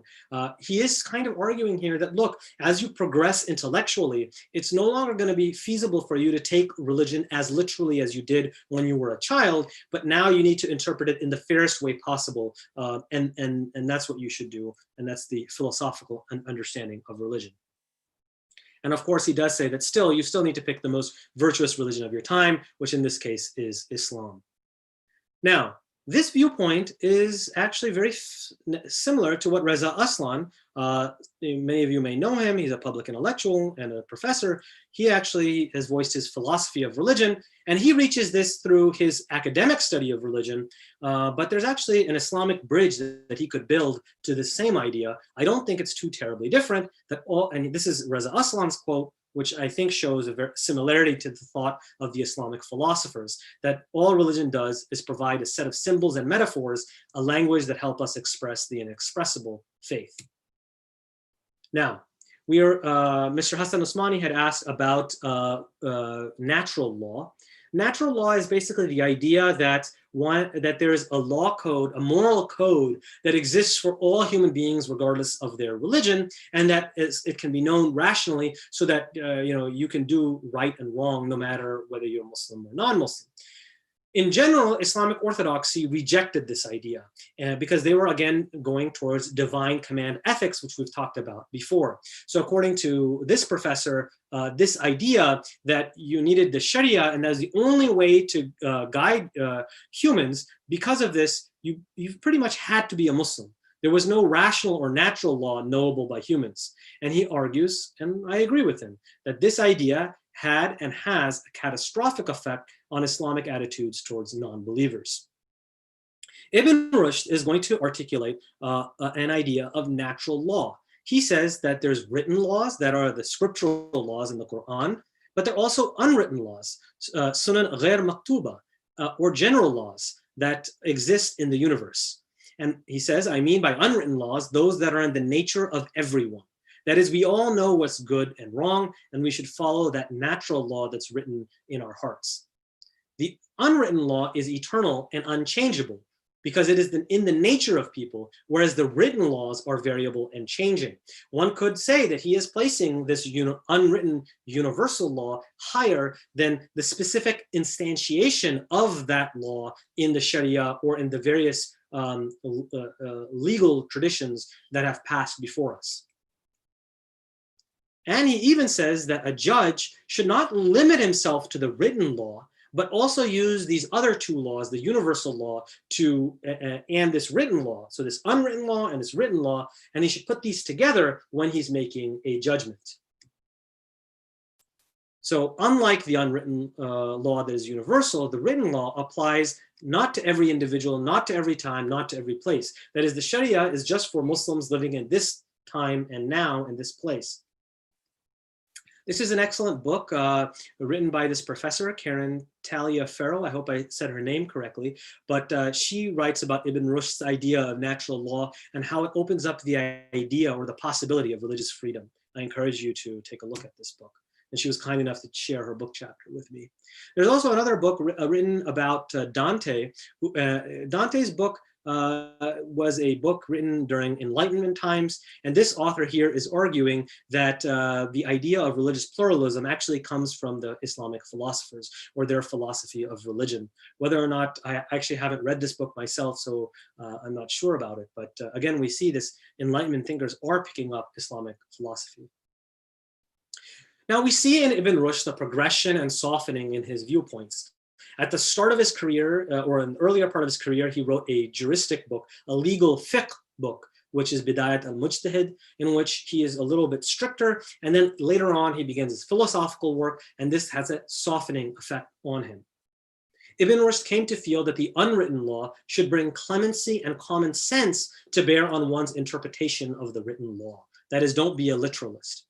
For example, the topic that I research on jihad, when I read Ibn Rushd in his legal work, I was kind of horrified by the things he said. Then I realized that later on in life, in his philosophical work, he actually softened his viewpoint on jihad. And so in his legal book, that's early in his career, he takes the classical viewpoint of perpetual jihad, that is perpetual holy war against infidels, that must be waged against infidels at least once a year. He later on in his life, after he starts reading Plato and Aristotle, he starts realizing that this doesn't really make sense. And he says, and then he reinterprets the Quran and says that actually Muslims have misunderstood the intention of the legislator. So you see now that this idea of seeking the intention or the spirit of the law actually goes all the way back to the Islamic philosophers and Ibn Rushd. And he concludes that in fact, that even though war is sometimes necessary, other times peace is to be sought rather than war. And this is actually, if you've studied Islamic political thought or their ideas on law, war and peace, this is actually quite a radical thought. Now, he was also very woke when it came to women's rights. So he was the unspoken woke champion of women's rights. And just to show you how truly woke he was, I'm going to share a piece with you that was written by Ashraf Ali Tanvi, who was writing all the way in the 20th century. He is a traditionalist Islamic scholar. He is very well respected amongst the ulama class of South Asia. And he wrote a book called A Gift to Husband and Wife. I strongly urge all of you to husbands to buy this and gift it to your wife and then tape record the reaction. I want to see how they would feel about this. But basically, he writes how, ladies, how can you be equal to men? You have been kept in the rear in virtually everything. You're unequal even in ibadat, you're unequal. Men are superior to women in their natural capacity, intelligence, bravery, power, etc. No matter how beautiful she is, by the way. Man is the leader and woman the subject. It is safest for women to be subjected and obedient to a man. This is the idea of the Islamic traditionalists going into the 20th century. Ibn Rushd is going to push back. He says that women are in the same class as man, that is, they are human beings. He says that women, against the Islamic tradition, he says women can actually be philosopher rulers, that is, kings. They can rule a state. They can be warriors. They can be artisans. Warriors, think about that. When were women allowed in the military? In the United States, even. Ibn Rushd pushed back against the idea that women are inferior, and he said that their subordination of women in our society is wrong. It's based on ignorance. And then he said, the true competence of our women is unknown, because in all of these cities, women are placed in the service of their husbands and confined to procreation, upbringing, and suckling. This nullifies their other activities, and we wouldn't know how virtuous they are unless we let them grow in all of these other areas that men do. So we're going to sum up now. We're reaching the end. Everybody is allegorizing, whether you're a Hanbali, whether you're a Ash'ari, whether you're a rationalist or a philosopher. The only question is, to what extent do you allegorize? We see that the Islamic philosophers take it to its ultimate zenith or highest point. So everyone agrees, at least in my audience here, not Hanbalis, but we all agree that God's attributes should be allegorized or understood as metaphor. We might be split on whether to take the beatific vision, that is seeing God on the next life, the scale that weighs our good deeds and bad deeds, the bridge, whether that's to be allegorized or not. But we saw the Islamic rationalists did that. Whether or not the pleasures and punishments in heaven and hell should be allegorized. Whether magic and miracles should be allegorized. Whether angels and jinns should be allegorized. Whether the human creation story, which we're going to get into, whether that should be allegorized. And then finally, most controversially, I would say, whether commands and prohibitions should be allegorized. I think this is where the Islamic philosophers are going to run awry, in my opinion. They go too far. So Ibn Sina differentiated between the outward form and the inward truth of prayer. So he said there was the for outward ritualistic prayer that the awam, the masses, do. But then us elite, we have our own deeper, more philosophical, spiritual means of prayer. And he did go to the mosque, by the way, and pray, but he seemed to imply that there was this higher form of prayer. Ibn Sina does not come out and openly say it, but one can easily read between the lines to discern that for him, the ritualistic prayer is only incumbent upon the commoners. The elite, meanwhile, are to engage in this higher other form of worship. Ibn Sina, by the way, I have a professor who pushed back against me and said this is not a necessary reading of Ibn Sina, but that's how I have read him. Ibn Sina extends this dichotomy between what the outward form that a commoner does and the deeper inner form to religious practice in general. He says, all the other ordinances of religion are explainable or explicable along the lines which we have just sketched above. That is, that could explain why Ibn Sina was known and criticized for his wine drinking and his womanizing. Now, my professor pushed back as well on this and said, look, wine drinking, there was a debate in medieval Islam about nabid, and he may be just drinking that type of wine. I don't know. I don't really, I take the view that he did think that wine drinking was okay because he said that it was medicine for him, that it allowed him to intellectualize more. It gave him creative freedom in his mind. And then as far as womanizing, it is true that he probably was doing this womanizing with concubines that are technically legal in the medieval Sharia, and some people still think it is, unfortunately. But the point, though, is that he was liberal as far as his ritual practice was concerned. And he was, I think, rightfully criticized for that by Ghazali as well as by Ibn Taymiyyah, of course. Now, Ibn Sina, Avicenna, knows that this understanding would provoke uproar and condemnation, so he urges the reader, shh, don't disclose his secret. But I've just violated that by putting it up on YouTube right now. Now, keep in mind that not all the Islamic philosophers hold this view. Ibn Rushd seems to be much more strict when it comes to ritual practice. And so even Ibn Taymiyyah says of Ibn Rushd that he was the least worst of the Islamic philosophers. So Ghazali does, in his Incoherence of the Philosophers, he does take to task the Islamic philosophers for this, and he says they have entirely cast off the reins of religion. I think, remember our scoreboard, I had given 3 points for the philosophers and 0 for Ghazali. Well, I'm going to give Ghazali a point here. Now it's 3-1. This is, I made this thing in my previous lecture. So now the question is, we all allegorize. Where do we stop and begin our allegorization? What can we allegorize and what do we have to take literally? We need a rule for that. Well, the good news is that Islamic theologians and philosophers did think about what's the rule for interpretation. And Ghazali is the one Ghazali is one author who did write this canon of interpretation. He had a treatise called Qanun al-Ta'wil, or the canon of interpretation. And he does defend, by the way, that we need reason because reason is the only way that we reach the truth of revelation. If we didn't have reason, we would not come to Islam to begin with. But Ghazali argues that there are 5 levels of meaning. I'm not going to go into all these 5 levels because we're running out of time, but I would say that the first is the literal interpretation, and then the other 4 are basically different levels of allegorization or metaphorization, that is non-literal understandings. As you go down or up, however you want to look at it, you go to higher and higher levels of allegorization. So there are 5 levels of meaning. As long as you believe in one of these 5, you have not rejected the text, according to Ghazali, as long as you take one of these 5. However, you have to start at the literal level, that is the first level, and you can only move down a level based on a rational proof. So Ghazali is limiting how you can allegorize by saying you need to have a rational proof in order to justify this allegorization. I'm so sorry. Oh no, yeah, yes. So this was Ghazali's words, and Fakhr ad-Din al-Razi, who's another Ash'ari theologian after Ghazali, he's going to actually formulate this rule into a universal principle. And this is his universal principle that the apparent meanings of the scripture can be denied and the rational proofs be accepted, or okay, I'm sorry, I'm running out of time, so I'm rushing through this. But basically he's saying the exact same thing, that we need to take he's arguing that if we have a rational proof and it conflicts with scripture, as long as the rational proof is rock solid, then we allegorize scripture. We always do that. That's his universal principle.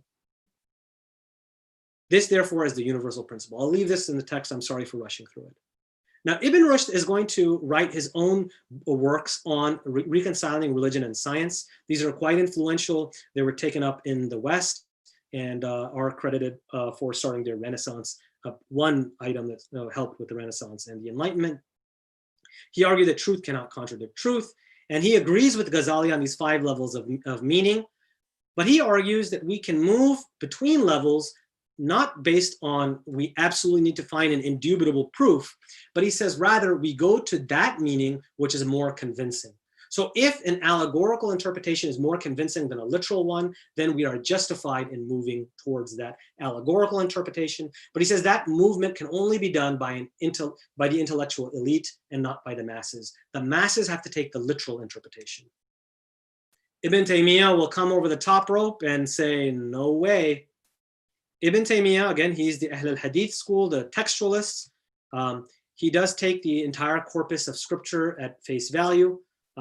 And so Yasir Qadhi, Sheikh Yasir, does write in his thesis that, look, Ibn Taymiyyah argued that there are only 2 logical possibilities. Either you take the Ahl al-Hadith view, that you take the entire corpus of scripture at face value, or you do what the philosophers do, you take complete allegorization. Now, he doesn't agree with that, but he said at least that's intellectually consistent. He's going to take aim at, however, the Asharis who are taking that middle way approach.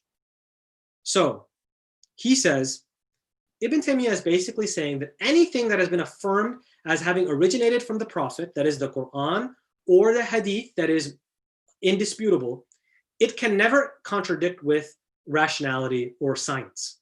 Now, that's what Ibn Rushd was saying as well. However, the difference here is that Ibn Taymiyyah is going to make this as what you can call an apologetic claim. That is, it's not a prescriptive claim, it's a descriptive claim. So, as Sheikh Yasir writes, and he's taking Ibn Taymiyyah's view, that if anything contradicts the explicit text of the Quran or Sunnah, then by virtue of this contradiction, the other non-scriptural text cannot be considered rationally sound and must be rejected. So, whereas the rationalists are taking the rational proof and then allegorizing scripture, Ibn Taymiyyah and the Hanbalis, and the view that Sheikh Yasir will take, is that if scripture contradicts science, then we take revelation above scripture, as long as that religious scripture is indubitable. So Ibn Taymiyyah is not willing to concede that there could be this difference between scripture and reality, because reality must always match with scripture, and if it doesn't, then our interpretation of reality is wrong. So Ghazali, for example, will, again, this is an example of when he takes metaphorical interpretation. We're just going to go, we have one more topic to do, and now we're really entering the danger zone. So we're over the time. So if you need to go, this would be a good time to do it. But if you wanted to talk about the Quranic creation narrative, here's where we're going to go into it, because we're going to now see how all of this discussion has bearing upon how we understand the Quranic creation story and human evolution, which, as you know, is a very controversial topic and does leave many Muslims confused, and some people even leaving Islam because of it. Now, we could understand, again, the Quranic creation narrative as either literal history, as pure symbolic narrative with moral, religious, and spiritual implications, or as both, as literal history and symbolic narrative. I think the vast majority of us in this classroom would not take the first view. We'd either take the second or the third view. So let's just take the third view and see, well, let's be agnostic. Let's take either the second or the third view. Let's see that even if we take something as literal history, it could still be full of moral, religious, and spiritual implications. There could be symbols within literal history. Now, if we do take this approach, now as a Western academic, I take a comparative approach, right? I look at Mesopotamian creation narratives, and what I note is that many of them contain surprising similarities as well as striking differences to the Genesis creation story. So we have this Babylonian epic of creation. By the way, this was the time in which the biblical Genesis was written. You see that according to the Babylonian epic, this is the non-Abrahamic story of creation. What was it? The various gods were at war. Marduk, who is this god, defeats and slays the enemy gods. From the corpse of one of these defeated gods, Marduk creates the heavens and the earth, and then he sets the other gods to toil and labor to maintain it. And then from another defeated foe, he and his associate create Lulu, who's the first man. So that's what how mankind was created. And then humans were created because this was to relieve the gods of their burden and to be the servants and the slaves of the gods, so the gods could relax. So in the Genesis account, there's only one God, and God creates human in his own image, thereby inverting the story in the sense that the human being is seen as divine, noble, and honored in origin, as opposed from coming from the defeated traitor God, right? No, God, they come from the one God, and so human beings are divine, noble, and honored. The heavens and the earth are created to serve and sustain human beings instead of the human beings serving and sustaining the earth and the universe. So, as far as the Quranic creation story, the Quranic account mirrors the Genesis account with some notable differences. The Quran displays a more optimistic attitude towards humanity's fall, whereas the biblical account curses the earth for Adam's transgressions. The Quran declares the earth as a dwelling place for human beings. God forgives Adam. Adam is not destined to die for his sin, and the doctrine of original sin is rejected, thereby also establishing individual moral responsibility before God. All of this is intended to call people to belief in God and the hereafter, moral accountability, and to good behavior. In other words, the Quranic creation story, whether we take it as literal history or symbolic, is doing some heavy theological work. It's not just some silly story. Creation stories matter. Whether we take the Quranic creation story as historical or symbolic, the moral and ethical implications are profound. For example, let's just compare it to one creation myth in the Hindu text. Now, this is just one. I don't want to, attack Hinduism, but this is one Hindu creation story in which human beings are created from the four body parts of this primal man, Purusha. So the Brahmins are created from the head or the mouth, and then the servant. So they're all created from different body parts, and the servant or the slave class, the Shudra, is from the feet. So we see that this has moral implications, right? Because it creates this hierarchy of human beings. And we have the caste system or the Varna caste system because of it. So even the Darwinian even Darwinian evolution has possible moral and ethical implications to it. Human beings from the Darwinian account may have originated from different primal or pre-human groups. And there was the survival of the fittest. All of this could be used and was used to endorse social Darwinism, that is imperialism, racial superiority, Nazism, etc. Therefore, I would argue that the Adamic creation story is morally superior to the Darwinian evolution story that we have. My point is that many Muslims seem to view the Quran through a purely scientific lens and seem almost embarrassed that the creation story does not match our modern scientific theory. In fact, the Quranic creation story is far more subtle, profound, and ethical, and operates on a plane superior to the level of a mere scientific explanation. We all come from Adam, and Adam was from dust. I actually saw this being quoted by I was listening to a clip from somebody who was a Black person going to Saudi Arabia. He was Muslim, and he was being discriminated against. And then he said just this line to that person, and he said that shook that person, and he changed his entire behavior towards that Black person because that Black person just said, we all come from Adam, and Adam was from dust. So I don't think that these are just mere stories or fables. Scientific readings of the Quran not only result in us distorting scripture, but we also miss out on the very point. Indeed, and sadly, our classical and medieval exegetes did not appreciate the idea that all human souls are created equal and sanctified, hurmat an-nafs. And I talked about this in my first lecture, but basically this first verse, do not take life which God has made sacred. Unfortunately, our classical exegetes said that certain souls are sacred and others are not. That is, Muslim souls are sacred and others are not. But really, the Quranic creation story makes all souls sacred because they come from God. Now, Fine, we've said all of that. We all agree that the creation story in the Quran is not simply mere history or science. It has symbolic meaning. But how do we resolve the conflict between science and religion? How do we reconcile the scientific theory of evolution, which seems to contradict or conflict with Islamic scripture, at least if read literally? Now, because the Quran is less specific than the Bible in supplying the details of creation, many Islamic scholars, such as Sheikh Yasir Qadhi, again, with respect, are okay with evolution, but they do say there's the notable exception of human beings because of the Adamic creation story. Yet, I would argue, is this not a case of special pleading? That, okay, we accepted the scientific theory for all other creation, but we're going to exclude human beings? I'm going to ask, and we're going to end with this, what would the Islamic theologians and philosophers of the old have said about human evolution? If we could resurrect Imam Ghazali, Ibn Rushd, Ibn Taymiyyah, if we resurrected all of them, what would they say about human evolution? Let's go through this exercise. So let's first go with Ibn Taymiyyah, who's represented by Sheikh Yasir Qadhi, who does take this viewpoint. If one were to take Ibn Taymiyyah's rule of interpretation, one would have to prioritize the Quranic and Hadithic account of human creation over and above scientific explanation. There can never be any inconsistency between revelation and religion. Sorry, this was a mistake, religion and science. And there are only three possibilities.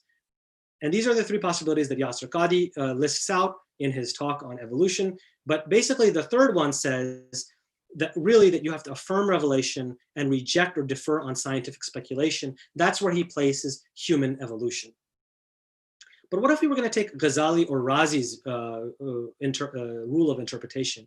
If one were to take their rule of interpretation, I think the question would be, does the rational scientific proof for human evolution reach a level of burhan, or demonstrative proof? If it does, then you would have to allegorize it or move it toward a metaphorical interpretation. I would argue that the difference between, so I do have a difference of opinion here between me and Ghamidi Saab. I think our difference of opinion is only scientific and not theological, in the sense that Ghamidi Saab does not believe that the scientific theory of evolution has reached a level of burhan. I think it has reached that level, so I am forced to allegorize, whereas he thinks it has not reached a level of burhan. So I think this is a difference of our scientific view, and so I think you could be left with the thought that if you think scientific proof is indubitable, then you do have to allegorize it. If not, you can take a more less allegorical interpretation. But what this does is this opens up the camp to everyone so that people are not losing faith over this idea of evolution.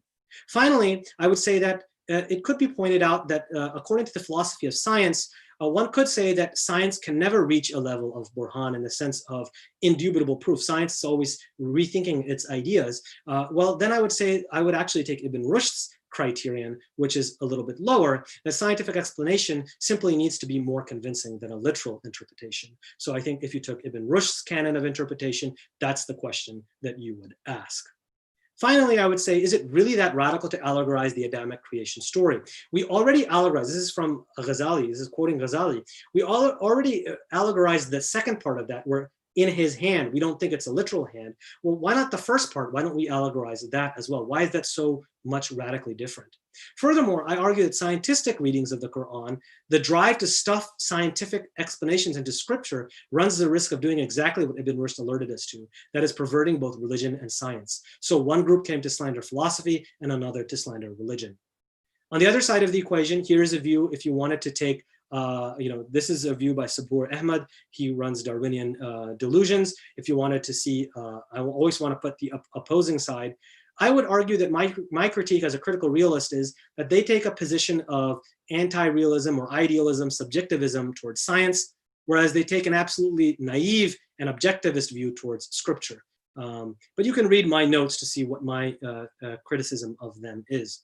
Overall, though, I think we can reach a level of reconciliation between all of us and say that the truth of the matter is that the obligation incumbent on each of us is to take the position to which our own speculation leads us to, provided that such speculation does not completely destroy the original principle, namely the denial of the existence of the hereafter, or in this case, that God created the universe and human beings. Finally, I know I said finally many times, but I do have to give this Nasir ad-Din at-Tusi. He was a Shia philosopher along the lines of Avicenna. He was an Avicennan, very profound thinker. He himself, all the way back then, in the 13th century, he allegorized the Adamic creation story. He did say, yes, the majority of people do take it literally, but he says all of this is symbolic illusion and mystery. And Adam was not literally the first man in the universe.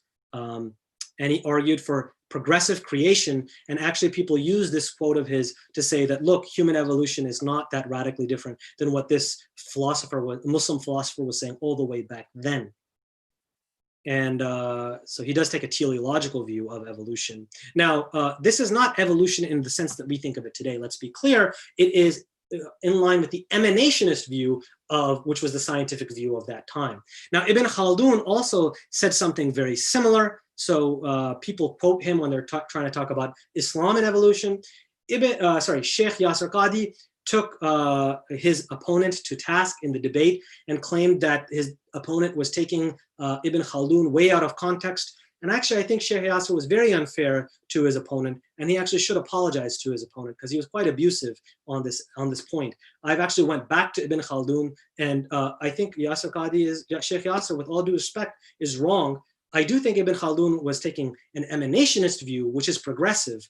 It's not Darwinian evolution as you think of it today, but clearly the point is that we can take this progressive, gradual view based on this Islamic philosopher view, which was not just a one-off philosopher as Sheikh Yasir is trying to point it as, but rather that is the view of Islamic philosophers in general of the past. All right, I think I'm going to leave it there. We're going to defend Ghazali. We'll finish this last part of Ghazali in our next lecture, where I do defend Ghazali a little bit and I score Ghazali another point. So let's end it there. Let's take some questions now. If you want to raise your hand, I'm okay. Anybody who wants to leave can leave, but I think this is very controversial stuff and I'm sure you guys have questions for me. I'd like to invite Omar to ask his question. He had a verbal question if he's still there. Hi, yeah, I am still here. Please. Thank you so much for everything. That was a very rich lecture. You probably have, like this question I had during our break, so you probably have touched on it, and it's gonna sound very unsophisticated, but where do we actually like draw the line between allegorization and just like taking a literal meaning of the scripture? Because we pretty much can do this, like can keep going further and further and further and saying like, okay, I mean, we can allegorize like God himself and religion would be like reduced to nothingness pretty much. So yeah, this is my question. And that's an excellent question. That's the exact accusation that the theologians made against the Hanbalis made against the Islamic philosophers. They said you've already allegorized all of this. They didn't say you're going to. They said you've already allegorized all of religion. You saw that even me, even though I'm very sympathetic towards allegory in religion, and that's because I'm trained as a Western academic, but even I don't feel comfortable with allegorizing all of ritual practice. I think you could destroy religion if you do that. What I would say is this. My own answer would be, we all have to allegorize unless you're a strict Hanbali, and even Hanbalis allegorize, and Ibn Rushd points this out, so does Ghazali, and they take them to task for this. So the second point is, I would just reply to you what N.T. Wright says. N.T. Wright is a Christian scholar, and he talks about the Adamic creation story and the biblical creation of Genesis, and he responds to this and he says, look, we all have to decide what we're going to allegorize or what we're not going to allegorize. He says, look, I don't think it's that big of a deal. I think you can read something and you can use your common sense and understanding and come to an idea whether you think it's allegory or meant to be taken literally. Now, someone could push back because he himself says that the crucifixion of Jesus is not allegory and it is historical, and he's very strong on that. You could push back and say, well, why isn't that allegory? So I see the slippery slope that you're talking about. I think we still have to go toward on that slope. And just make sure we don't slip, but another person could equally say what you're saying. So I feel that, definitely. Any other questions? Did that answer your question? Do you have anything else to add, by the way? You can put your own viewpoint too. Honestly, I'm just learning here, so I don't think I have enough knowledge to like have a viewpoint on this. So thank you for your answer. Thank you so much, Omar. Anyone else? Nobody raising their hand, really? I thought I was going to be in a boxing match today. All right. You have another question from Maratib. Maratib, you can go ahead and unmute yourself and ask. Well, thank you very much. I'm more concerned about the historical perspective of understanding that the different meanings of books from generation to generation until today, in modernity or after modernization, or even to the next generation. So are we perceiving the same meanings what the Islamic philosophers or the Greek philosopher trying to say, or because our paradigm in current world are entirely different, our language composition, our meaning of terminologies are very different from in the past. So how we, trying to be accurate in order to understanding Islamic philosopher. So for example, when Ibn Rushd or Ibn Sina or Ghazali is trying to say God, so the meaning of God which they have is exactly the same which generally people are nowadays are understanding. Probably they have a very different paradigm of the God, or the same thing can apply with many terminologies which Islamic philosophers are using.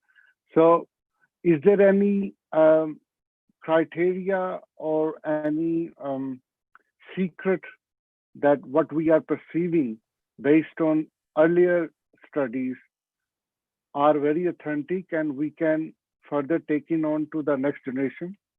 Thank you. Thank you so much. That was an excellent question.